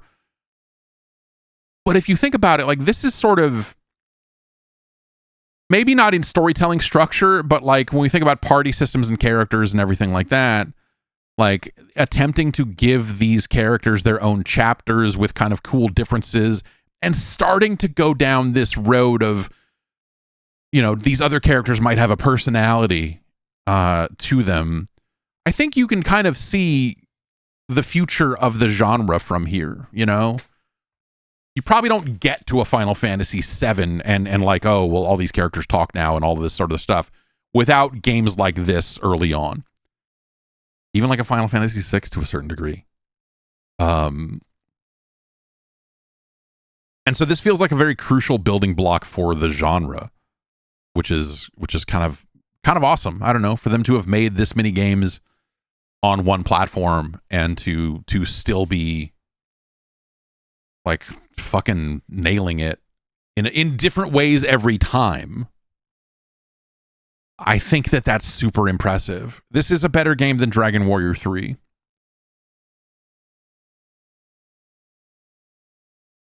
It's better than Teenage Mutant Ninja Turtles 2, the arcade game. Oh man, is Dragon Warrior 4 better or worse than the Guardian Legend? What a fucked up, what an annoying, what a fucking frustrating conversation to have, man. It's better than the Guardian Legend. It's better than Xanac. Love me some Xanac. I wrung out. I accidentally had some softcore retro achievements in Xanac, and I had to go play it again to unlock them in hardcore, and I did so a few nights ago. And let me tell you, Xanac, great fucking game. This is better than Shatterhand. This is it's better than Balloon Fight.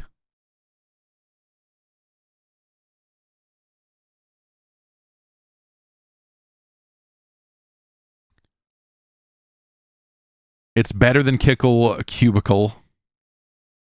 Kickle Cubicle.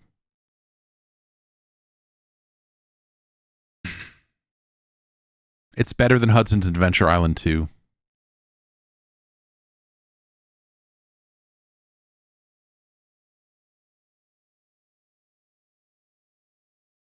It's better than Gargoyle's Quest 2.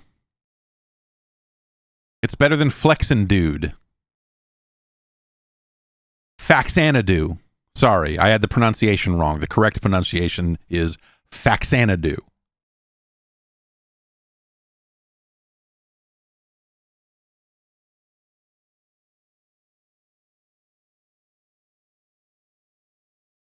It's a better game than Mega Man 3.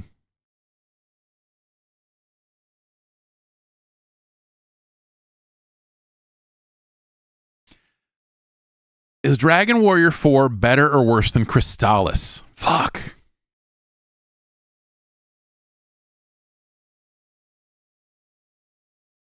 Fuck. It's...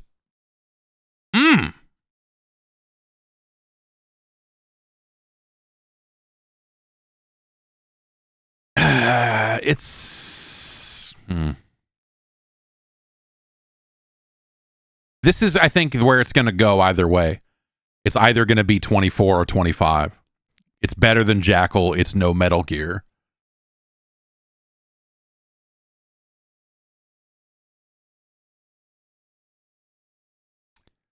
It's...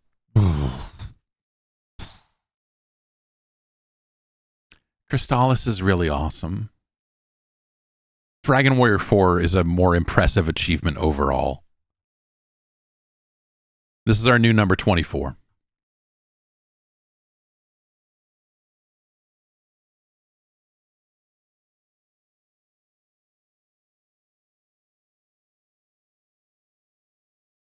Oh, what episode number is this? I got to write that in there or else it... this is 138.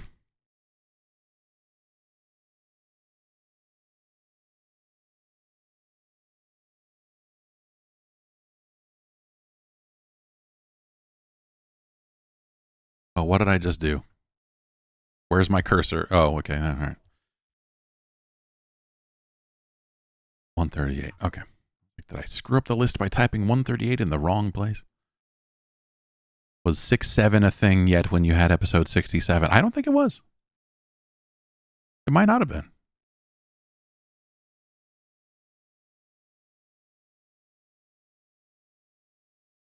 I guess the question is 6-7 still a thing now? My daughter would tell you certainly yes, but it feels like...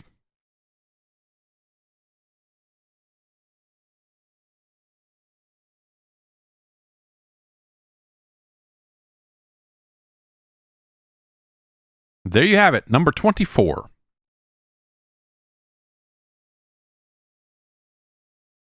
The Reds use the 6-7. Like, I don't know when the 6-7 thing became like the motion associated with it also, and not just like, hey man, there's this song and this guy goes 6-7, and then kids started saying it. Like then it kind of turned into something else. Is it in Fortnite yet? Can you do is it the thing? I mean, I assume it is. Like if it's truly on its way out, then it has to be a Fortnite dance by now, right? All right. If you're playing the, Roblox game where you get the YouTuber card collecting game, 6-7 Kid is in there. And so, anyway, next up, Pac Mantis want to see this one.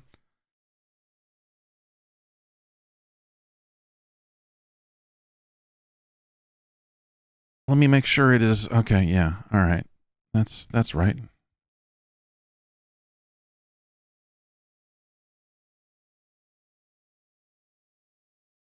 Okay. It's time to learn with your friends at High Tech Expressions and Beam Software, Mickey's Adventures in Numberland.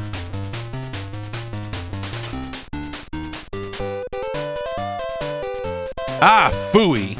Pete's made off with all the number molds. What'll we do now? Don't worry, Donald. I'll get them back for you. I'll get a t-shirt on. I'm pretty cool. That's right, kids. I'm cool. Let everybody know that I'm cool. Mickey Mouse. You're not cool if you don't have shoes like me, kids.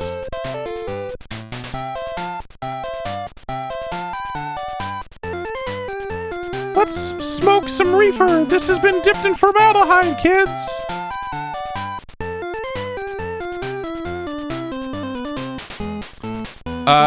Let's go normal. That's great.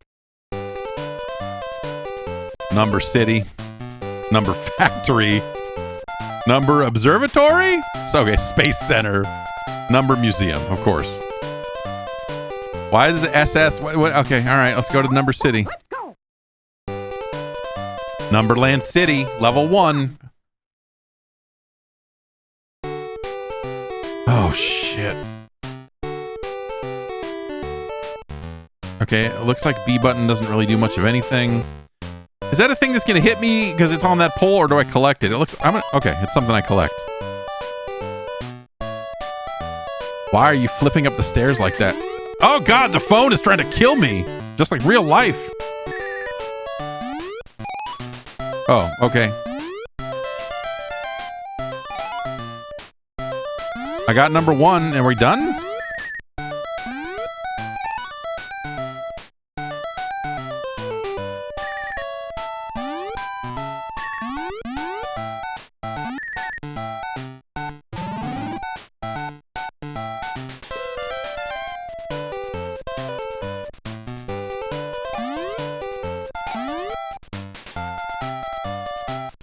This is some of the most off-brand looking Mickey Mouse I've seen in a long time.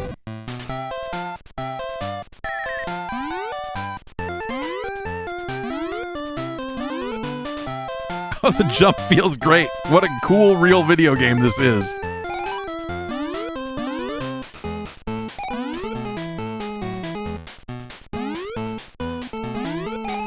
Well, do I get 2? No, I don't. He says, no, you do not get 2. You only get the magic number 1. Okay, let's go down here. All right, now we're down here in the park. Or do we want this number 3? No. What? Oh, okay. 9, 1, 10. That's great. That's great. 9, 1, 1. I thought I was gonna... What? 9, 1, 10. That's great. And what am I supposed to be picking here? The 10 that I got? Is it? 10. 11. 11. Oops. 9. 11.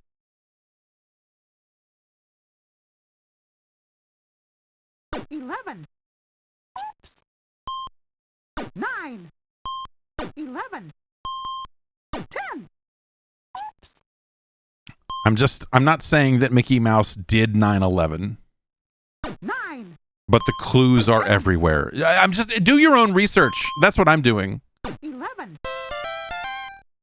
Fantastic. Fantastic. Oh boy, let's go. Oh boy, let's go. Numberland Museum, level 1. Collect the magic. Number 7.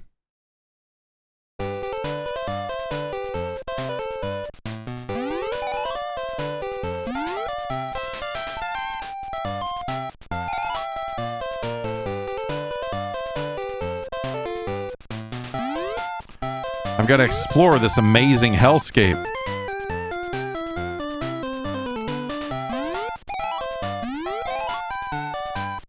I mean, this is Goofy immortalized doing the 6-7 thing, right? I mean, I'm not saying that Mickey's Adventure in Numberland predicted a lot of culture and world events that would follow, but the signs are pretty clear. As a numerologist, I'm saying there's a lot you can find in here.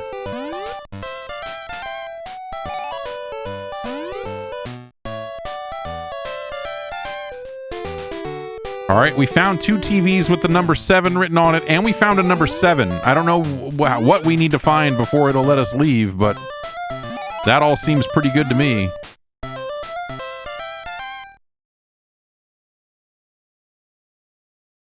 Eight.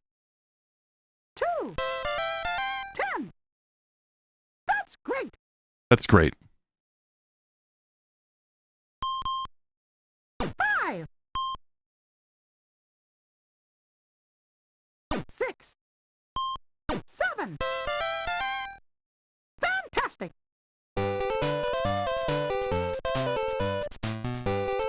See what I mean? Oh boy, let's go. 3.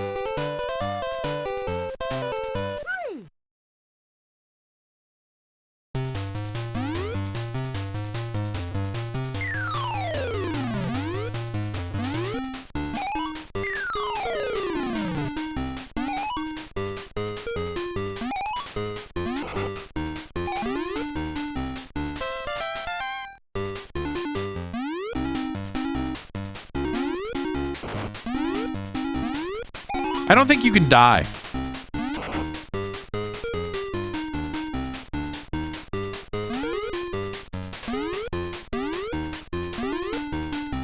No more bones?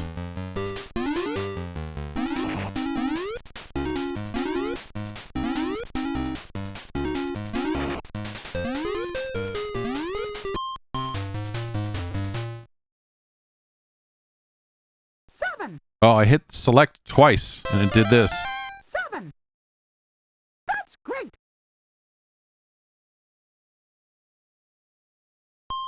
10. So I guess I don't need to find the phone booth. I can just leave? 12. Or did I get hit enough to die? I don't... Yeah. We need to find this out. Okay, I just... Oh, level 2. Okay, yeah. I didn't realize there were multiple levels per area. This game has... Yeah, if I mash select, it will... 2. Oops! 2. That's great. That's great. 9. 11. 11. Oops. 9. 10. 11. Fantastic. What did I get out of that machine? Alright.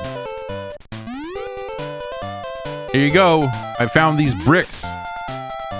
Mickey showing up to say, I got bricks in the hood, Donald!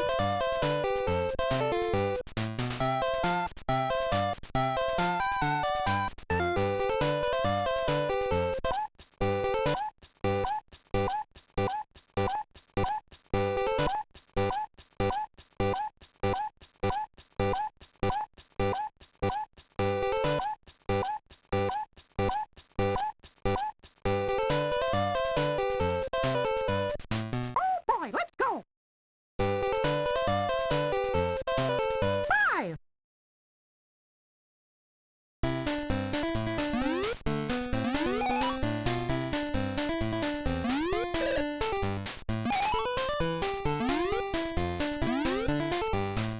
Whoa.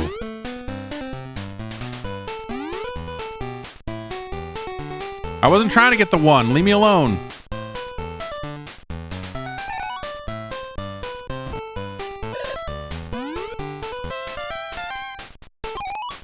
So yeah, if I just mash select for a while, it's like, okay, yeah, you're good.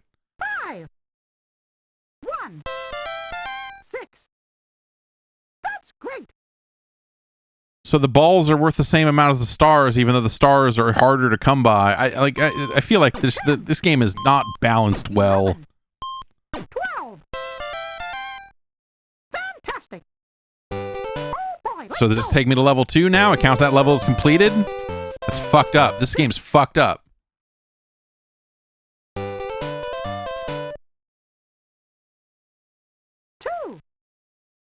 Also, it says I collected 2 balls, even though I collected no balls. Great. Are they counting Mickey's balls? 3. Fantastic.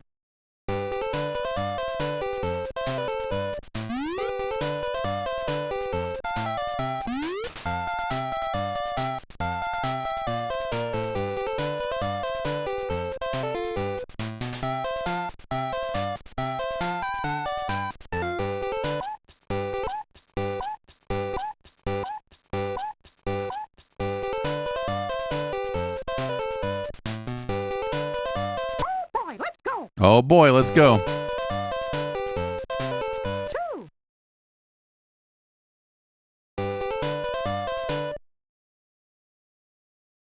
2. It's messed up. It's messed up that you can do this. 2. That's great. I want to find the speed run for this. 1. Fantastic.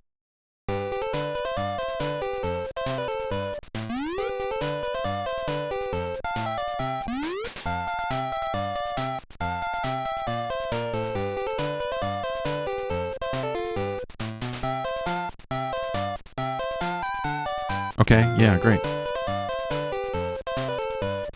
Oh boy, let's go. This picture of Mickey is so bad too. But it does say there are 3 molds left, and like are there 4 levels to this area? Because like some of them seem like they only have 2 levels, and I wonder if me skipping levels is going to Great. cause a problem, you know? Fantastic. Because like, yeah, I just did 2 levels and it just gave them to me. Like now I'm out of levels. Did I not get all the molds and I lose because I cheated, or like what's gonna happen here? Or is there a secret 5th fucking area with the last 2 molds? Do I have to go to the windmill to get the last ones? We have to go like build a road. Yeah. Yep. Yep. Pete's hideout. Oh boy, let's go. 9.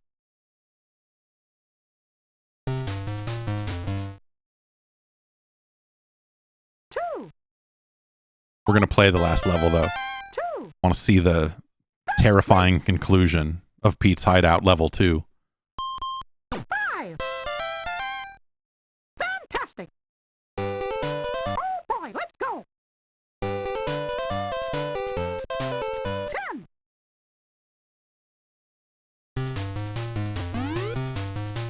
So I get 1, then oh my god! Ah!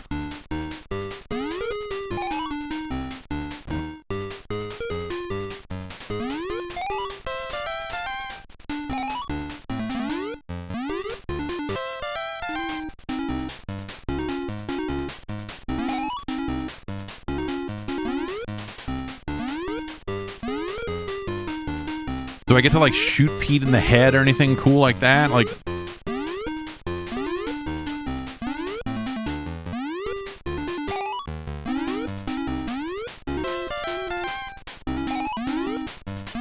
maybe it's because this is beginner. I mean, we're gonna have to try the harder difficulties after this and see if it has like sterner requirements for the levels. What is this bullshit? Great level design. 7. 2. 9. That's great. That's great. 6. Fantastic. 1. Yeah. 2. Okay. 3. Go on.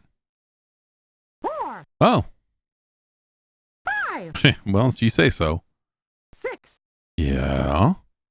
7. Yay. 8. Mm-hmm. 9. 9. Yeah. 10. Why is there a number mold for 10? We're collecting number molds. You'll need 0 through 9, you dumb fucks. Donald Duck, you fucking idiot. Don't high-five me. Isn't Donald Duck, I mean, he's supposed to be wearing a hat, right? That's the thing. I was like, why does Donald Duck look super fucked up? That'll show, Pete. You're a real pal.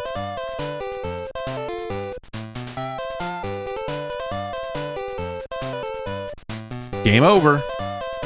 Press hold reset while you press start to your Imperial scrolls are not erased. All right, super advanced. Here we go. Does this have achievements? It doesn't, right?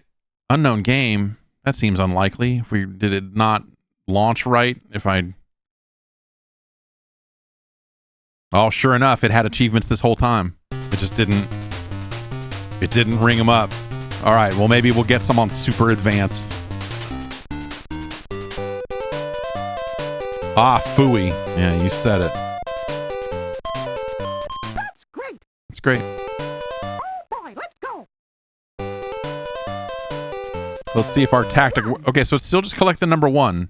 What makes this super advanced? Oh, I have balls and lives. Oh boy, let's go. And if I punch out, it does not mark the level as complete. Okay.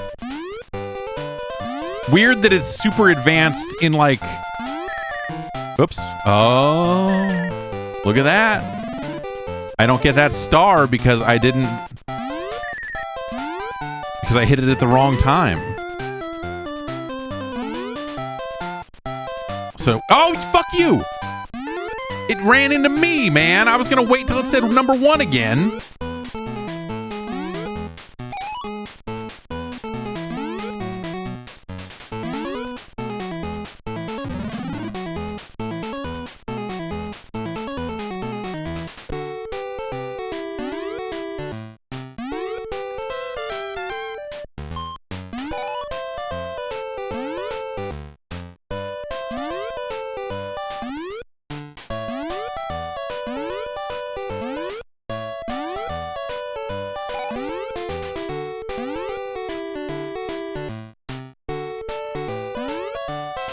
Good news, everybody. We found the number 1. Now we need to find the exit. Oh, look at that. Delivers the facial.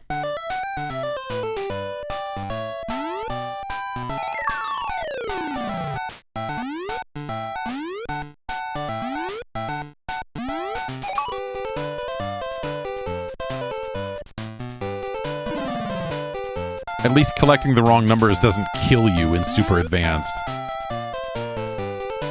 It is funny that most of the difficulty increase in super advanced is not like, hey man, the education is better. It's like, yeah, I don't know, you got lives now. Isn't that fun?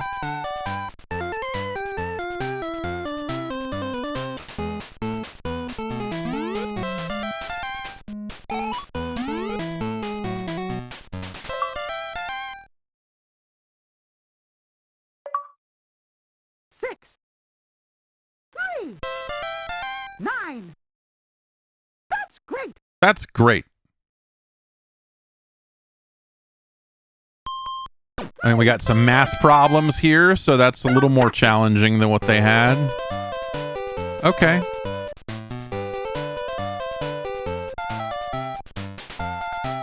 Okay. What do the achievements in this look like? Complete both levels. No skipping levels. I see. Return all the number vaults on super advanced difficulty. Find the magic number and complete a level without touching an incorrect number. Sure. Find the magic number and complete a level without touching an incorrect number on super advanced. Complete a level with 9 gumballs, 4 or more stars. That all seems doable. That all seems doable. That's not, I mean, you know, hey. Guess what? A lot of the educational games on this platform are bad. Like the normal mode is like, can you identify a number? Which the answer is yeah. I think well, I don't know. Yeah, I guess if you're young enough, then maybe that's a challenge. But there's no, you know, like all he does is shake his head. There's no failure penalty or anything like that. There's no lives, no nothing. And so on super advanced, you have to identify the numbers and also like platform a little bit. And most of the increase in difficulty comes from that, from you having, you know, hearts and you having like a little bit more in the way of enemies in your path, but you know, you're still not getting penalized for finding the wrong numbers. Well, you get fewer stars, I guess, if you care. If you care, you're getting penalized left and right. If you care, you get penalized by putting the cartridge in. It's simultaneously better than some of the other educational games on the platform and fucking terrible. The platforming feels really floaty and pretty bad. The level layouts are not conducive to the platforming in some cases too. It's like I got to jump here, but I'm trying to dodge this thing because I can't hit this rolling television or whatever it is until the right number is on it. And oh, whoops! It bumped into me at the wrong time instead. That's kind of a crummy. It's kind of a crummy situation.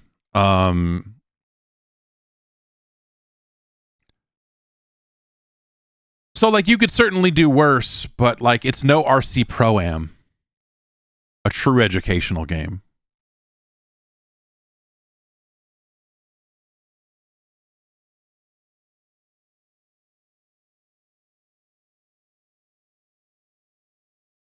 Like it's a better game than Sesame Street Countdown.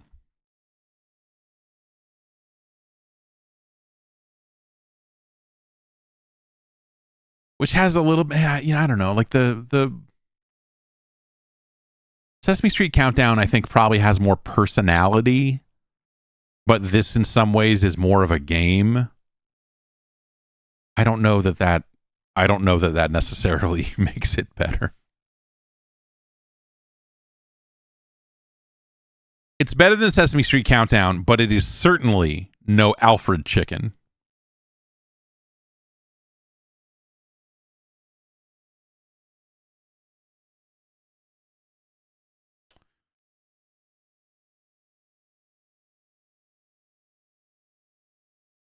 It's not better than the Caltron 6-in-1.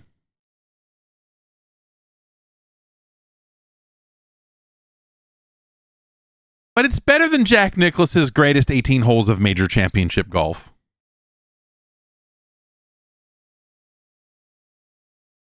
Ever so slightly. It's our new number 570.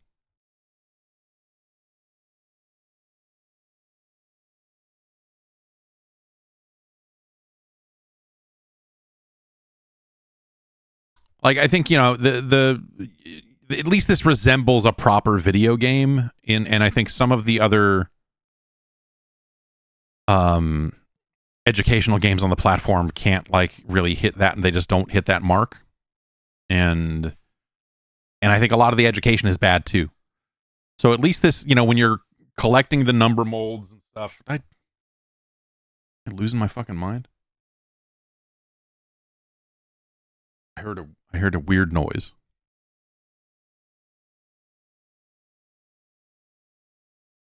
Okay. Fucking freaking out, man.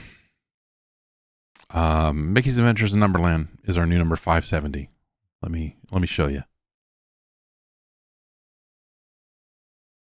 was like a squishing or liquid noise. Like, did something spill behind me, or is there some kind of like weird slime sucker monster behind me about to?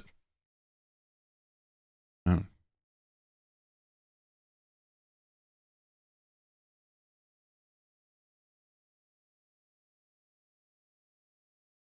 There you have it. All right. Moving right along.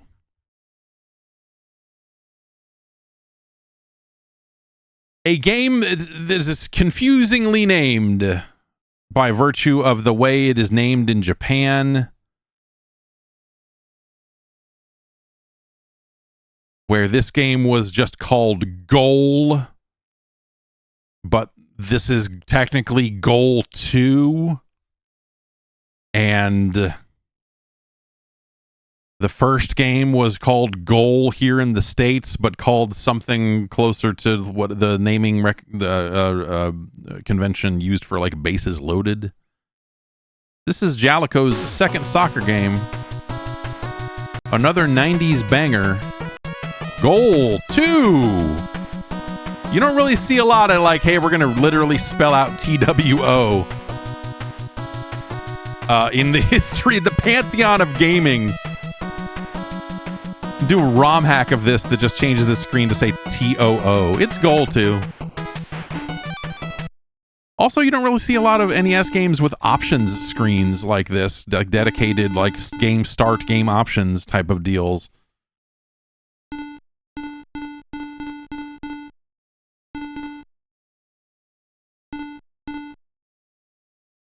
Oh, so it's like the isometric thing of like, do you, this is like the Marble Madness question right here. We'll leave it at the defaults. Super Cup.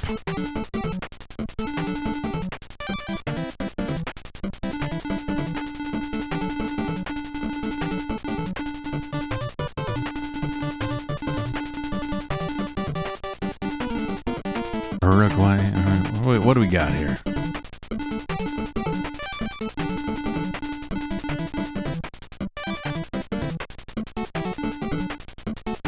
Four, 3-3. You want a 4-4-2? You want a sweeper? Whatever the fuck that is? You want a 3-5-2? I guess I want a 4-3-3 because it's at the top. I don't know. Okay, we got 7 in sp and a 8 in kp and a 4 in tp for our number 2 here. Great. This all looks good to me.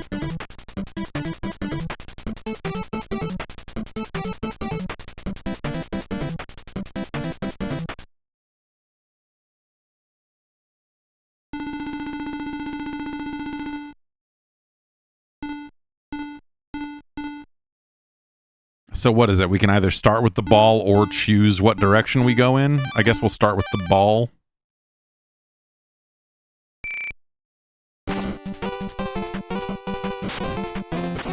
Great.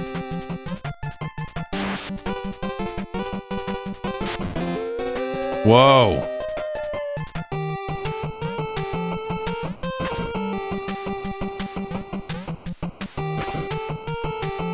Again, this kind of has the, much like the first game, the isometric stuff and some of the things they're doing here, very similar to NES Play Action Football, which my understanding is from the same developers.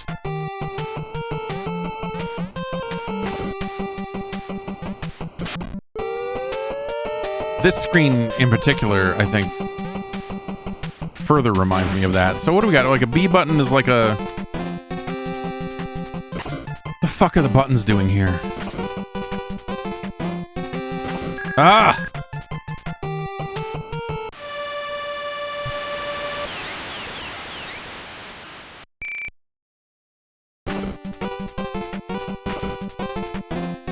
Yeah, good. Pass right to that guy. That's what we want. It's a throw-in, or a throwy, I think is what they call it. It's a technical term.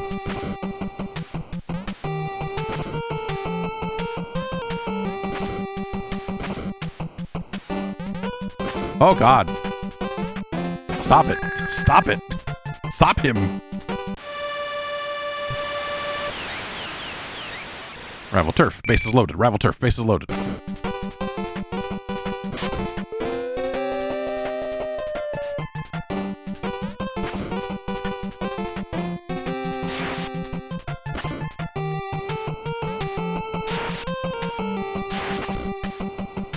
Kill him! A button will either do a slide or a dive, depending on, I think, situationally.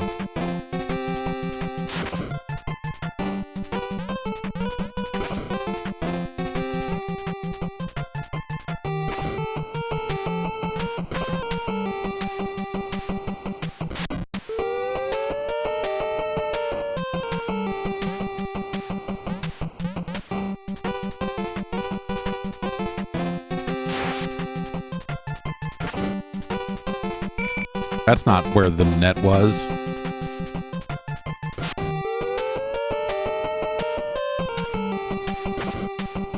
This moves smoothly. This is, in a lot of ways, I think, a better game than Goal 1, and I'm finding it a little more difficult to get just oriented and to do anything.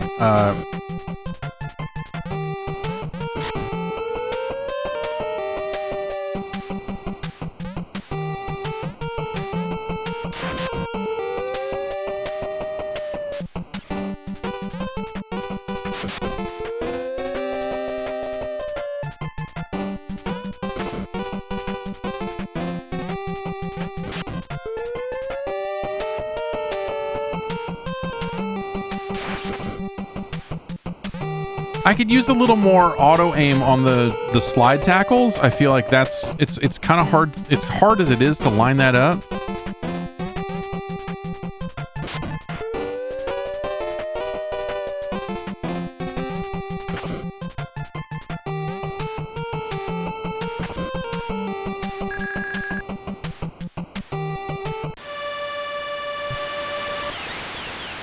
This fucking guy.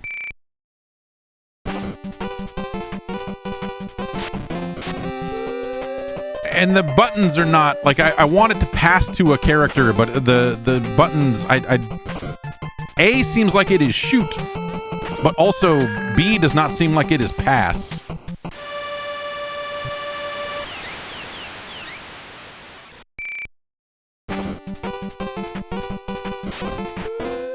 Like if I hold down B, you will do one of those, which is going great so far. Kill him!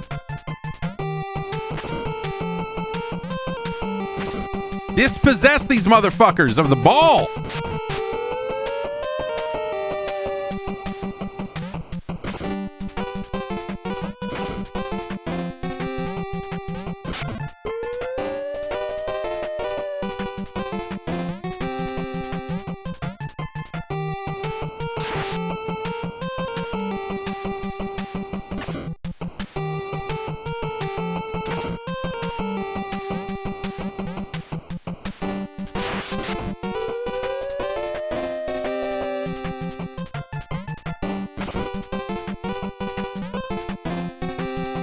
Music's pretty all right. This, I mean, the look of it, like it's peppy, right?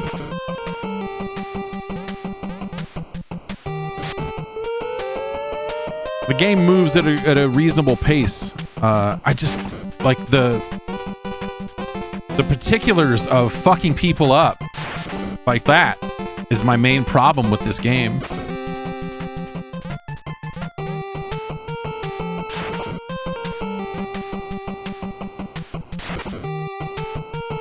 Because, yeah, there is like no automatic kind of correction or anything on those slide tackles. Like, it just goes in a direction. And so if you aren't perfectly lined up, which you are mostly not,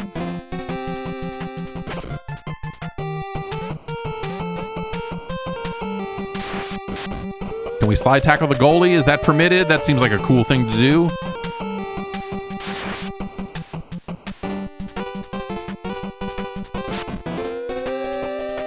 Some kind of off-screen, like edge-of-the-screen indicator about where your player is would probably be helpful as well.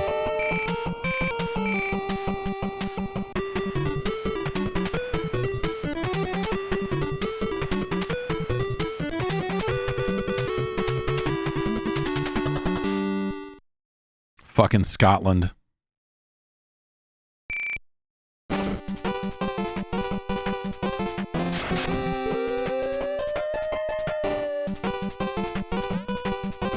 Fuck happened there? I'm literally right fucking there. Oh, good. Yep, fall on it again. Yeah, so there's like a real like how long you hold down the button shot strength thing happening with these kind of B button. Oh shit. Stuffed.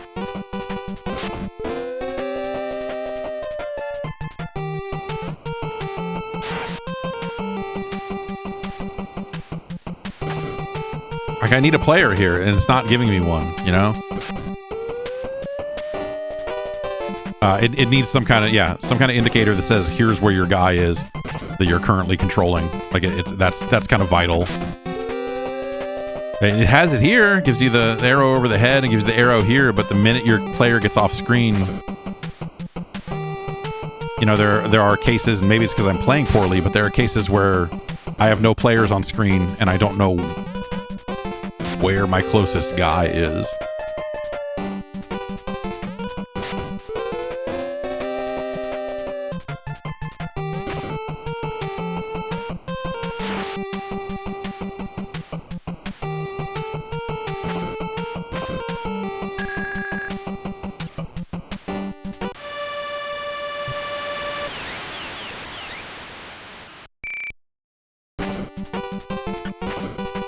Yeah, like no, no auto aim, no magnetism, nothing of the sort.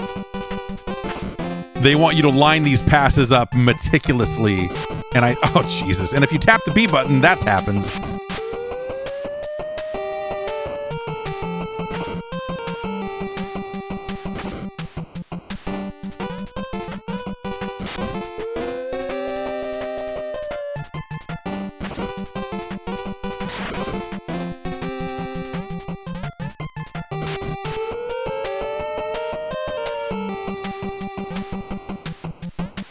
Oh, what the fuck was that? You touched the ball and then didn't fucking leave with it.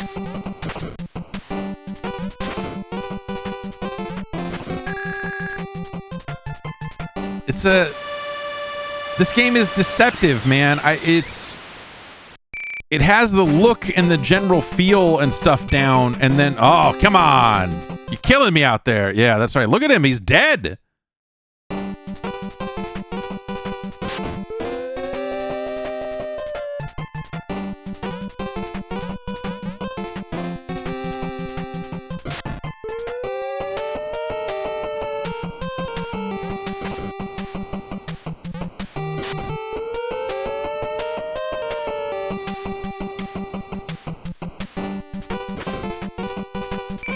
Yeah, no amount of like, hey, you're hitting the shoot button. We should probably kind of put this in the general direction of the... Where did that guy even come from? What the fuck just happened?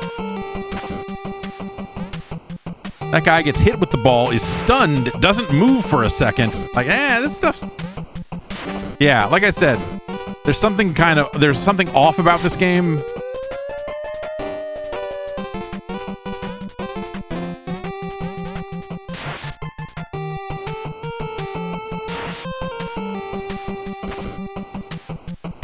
Get the ball again and kick it, man.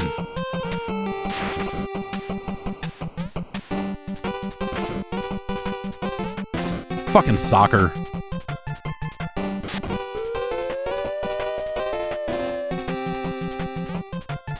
A little Pele kick animation, not bad.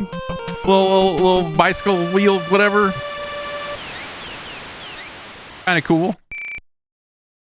Like, this game has, like, a lot of pieces in place. You're like, oh, he's fucking dead, man. Look at him. Twitching like a late-era Bryan Danielson match. Or a modern-day Will Ospreay match, if you will.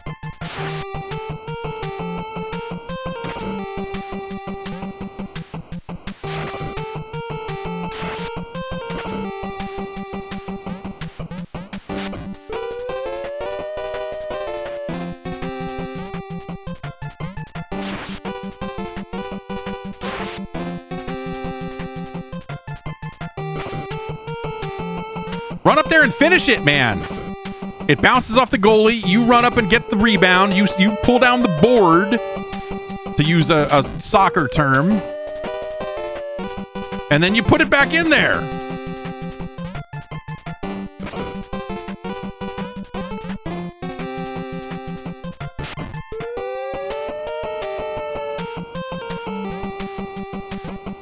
Oh, what is that? Yeah, there's just... And some of it feels like it's in the name of, like, they probably thought that they were making something that was more accurate than a lot of the other games out there. And, there's something to be said for, like, what the fuck is that? That was a mugging.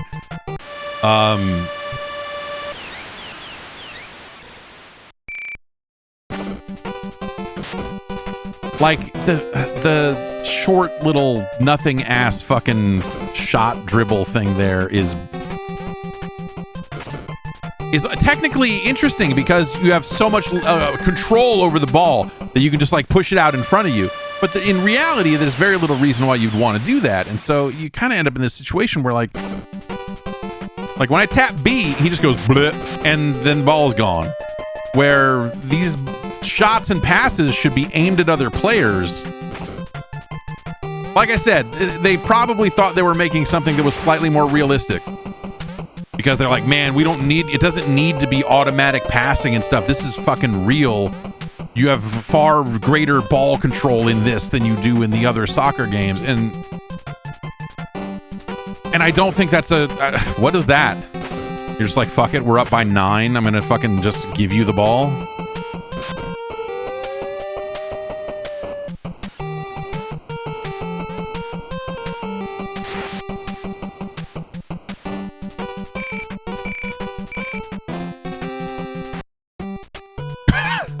Scottish team getting shit thrown at them. It's very good.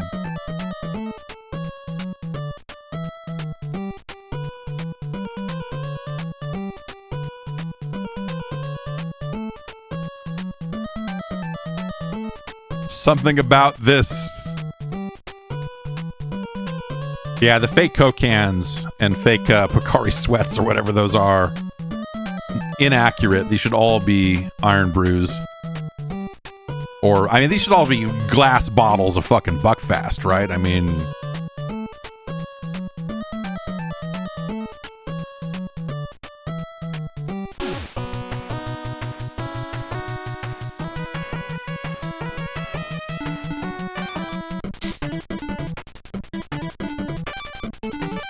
What's the Super Cup look like?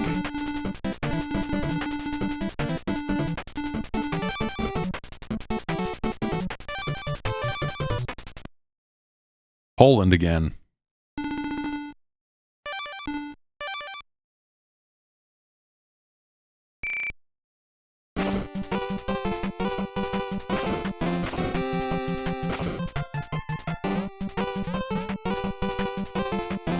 Do I have any players?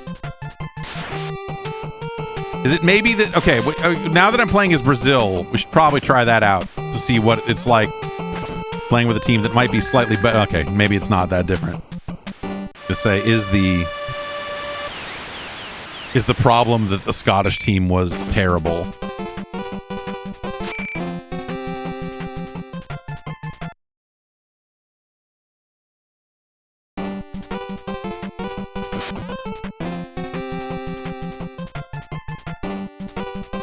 No, I'm trying to pass to that guy up there. Like,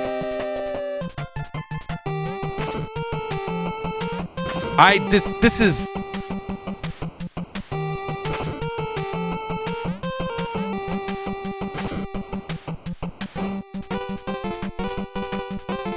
This game is kind of bullshit.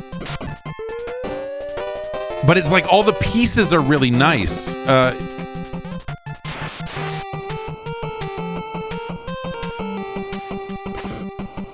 But the learning curve feels like it's maybe a little too stiff for a game of this era. Like, there are clear ways that this game could have been a little bit friendlier.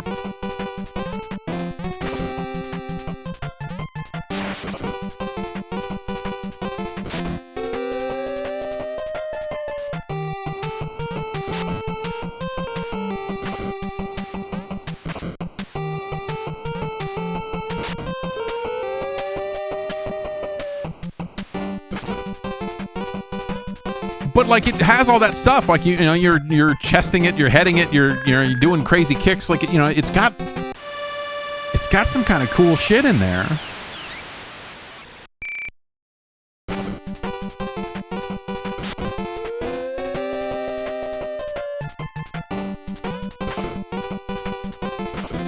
There we go.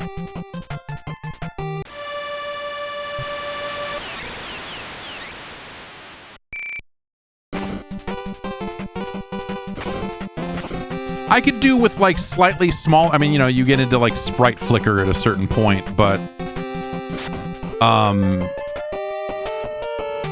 wouldn't have minded being able to see more of the field here in this view.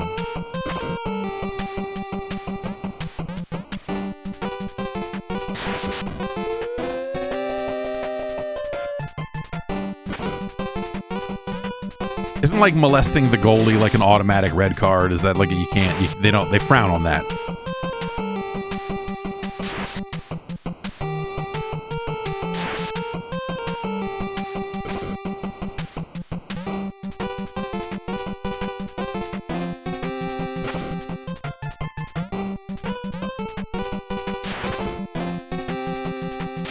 Hey, I stole the ball off somebody.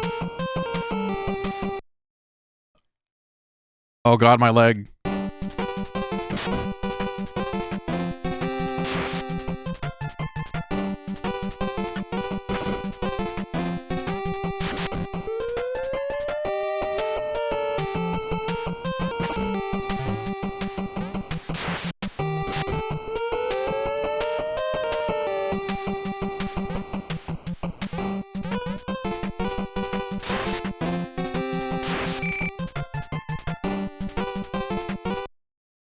That's right.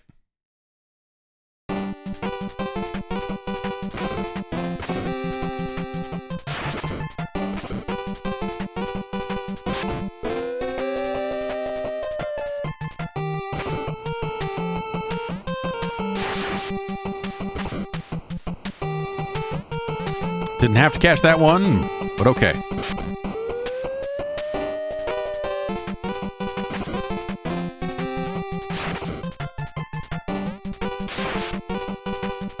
Maybe it is just that Scotland sucks. There's still control stuff in this game that I think would be bad, but like...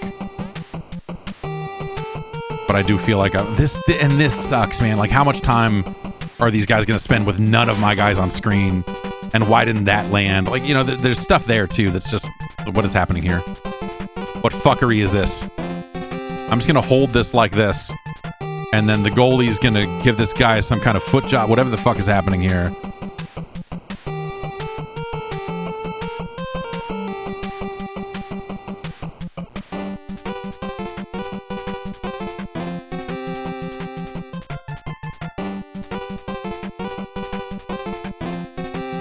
I'm holding in a direction to maintain this run, and I wonder if I hold off if all of this will stop. I bet it will.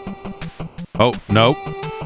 Nope, my guy is still moving, despite me letting off the button. Let's see if I can move a different direction and unstick this. Yes. Oh, but it's still sort of happening.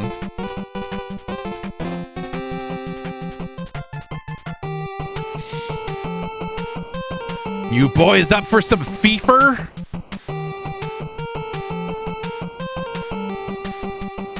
This is unsensible soccer.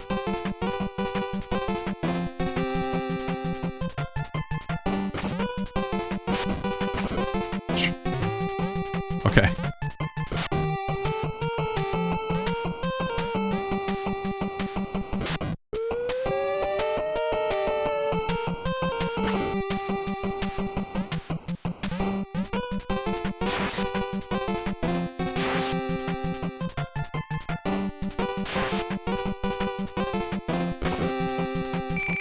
Great.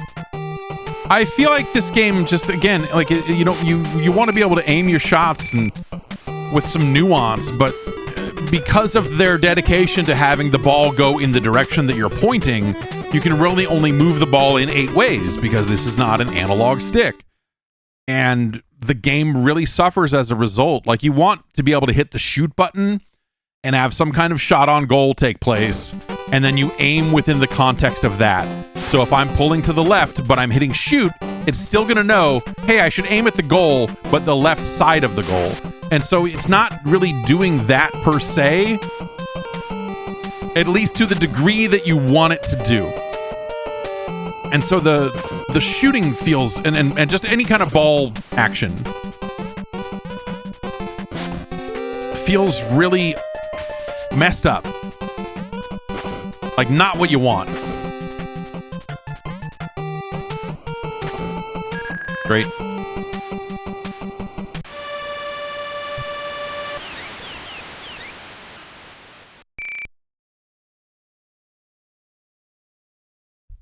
That's goal 2.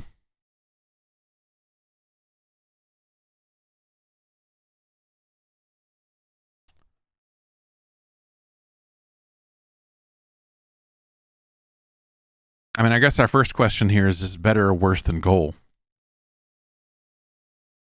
I feel like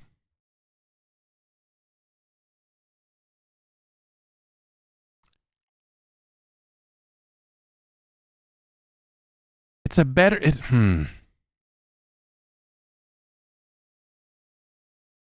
again, the aiming and the you know, like, that stuff feels really bad here. But there's little bits and pieces of, like, you know, oh, I can, if I hit the button here, we can head it back in that direction. Like, there's stuff there that is better than goal 1. But it feels like they tried to make a game that was in some ways more realistic. And I think they made a game that is a little bit less playable overall. And so it's mildly, it's no goal. I think overall we're better off with goal despite the improvements here.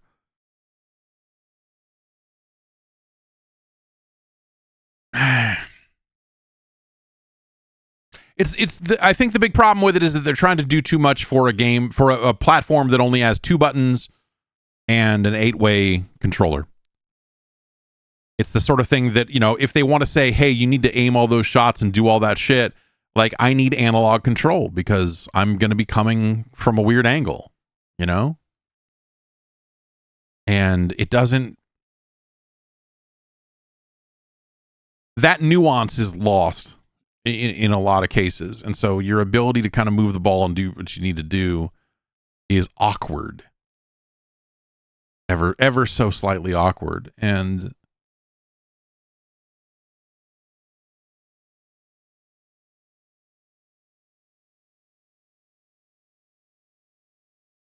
but like, it's cool that they're going for it that way. I mean, maybe it is just a toss up in a lot of ways, maybe these games are actually closer together than you think. It's neat, and it's the sort of thing that, like, a couple of years later, you could see this sort of thing probably done better.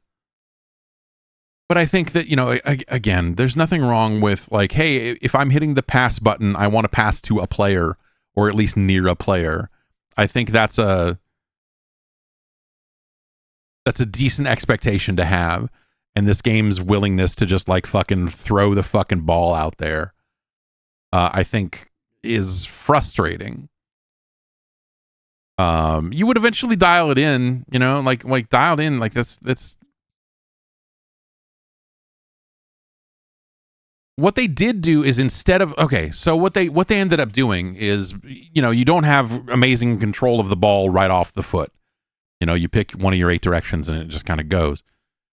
But what you do have weird control over is the strength of that hit.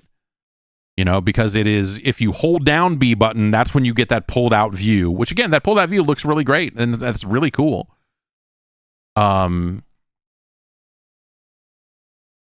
It's done well here, like, again, like a play action football. It's done,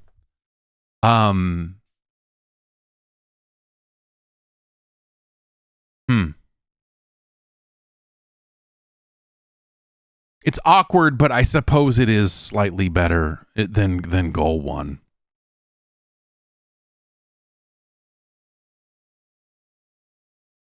Scientifically speaking, I think the ambition is worthwhile, and I think that's... They made some choices with this game, and they're weird choices, but I think, once you dial in the control you have over the strength of your shot, you can go from a simple tap puts the ball barely out in front of you to holding it down as a big, a big shot. And so you have some control there that a lot of other games don't really do, or give you the nuance to do. And that's kind of nice. I don't think it's dramatically better than Goal. I think the choices they make here are awkward, to the point that I would say it is not better than Ultima Quest of the Avatar. But it is better than Goal.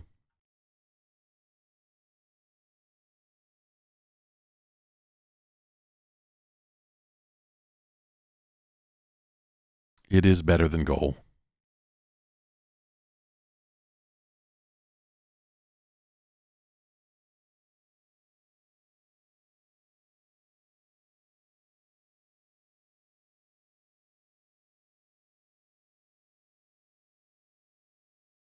Oh God, I lost it. Okay, there it is.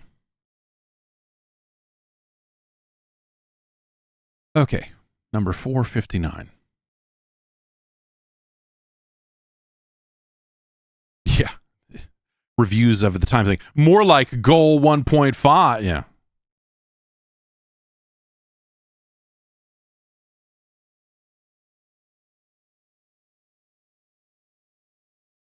There you have it. Goal 2. Ever so slightly better than goal. All right. I think that's going to do it for today. I don't know for sure that any of the games that I have kind of lined up here are short enough to fit in the remaining time. So there is your goal 2. Is that the last soccer game on the list? Is that the final soccer game? That's oh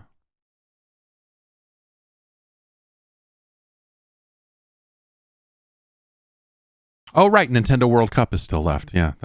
We've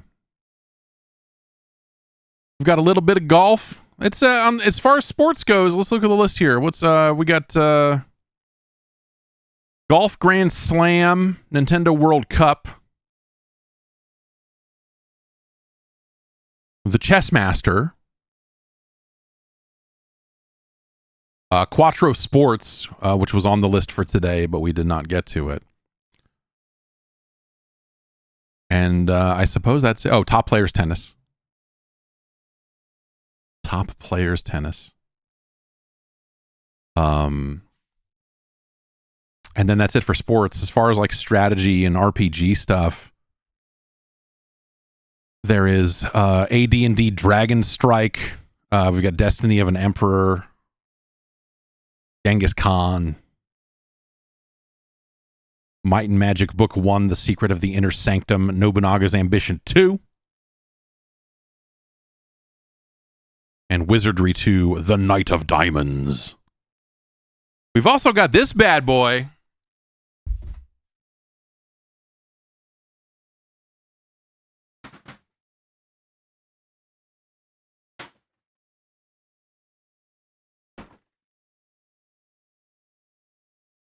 The old Miracle Piano Teaching System. So I'm going to learn how to play piano.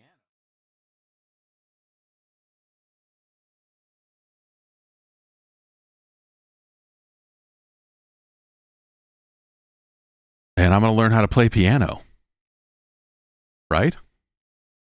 I mean, clearly that I'm sure it must work, right? It's the Miracle Piano Teaching System. That's specifically the NES version. They put the piano out with like multiple versions of the game because there's like a SNES version. That might be it, actually. I was going to say, did they do a Genesis version, but I don't think they did.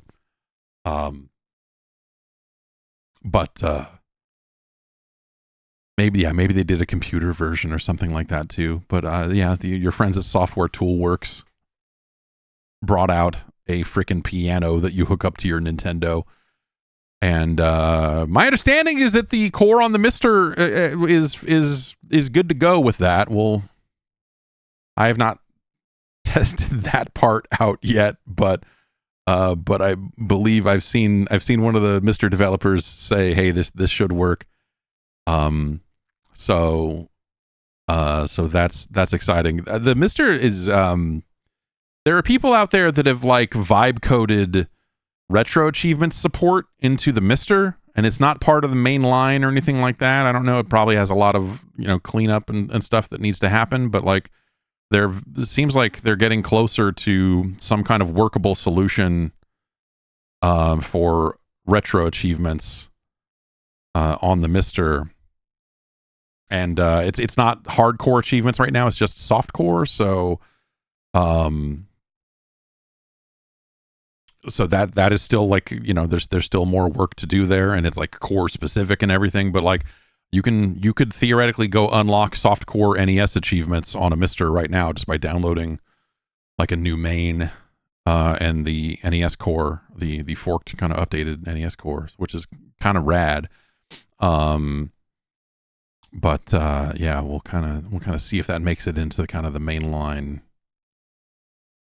the mainline version of the core there. I say vibe coded, but the person who was doing the work said that they tried to do this a while ago and hit a wall with it, and then now they're working on it again, and the post said that he I just went to AI and had them kind of had it do more of it, and so sounds like he got over the hump he was stuck on before. I don't know.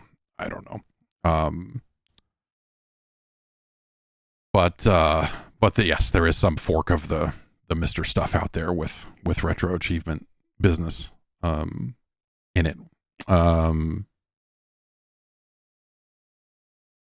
And as far as sports stuff, there's not a lot left either. I mean, that was goal 2. So we did that. Yeah. So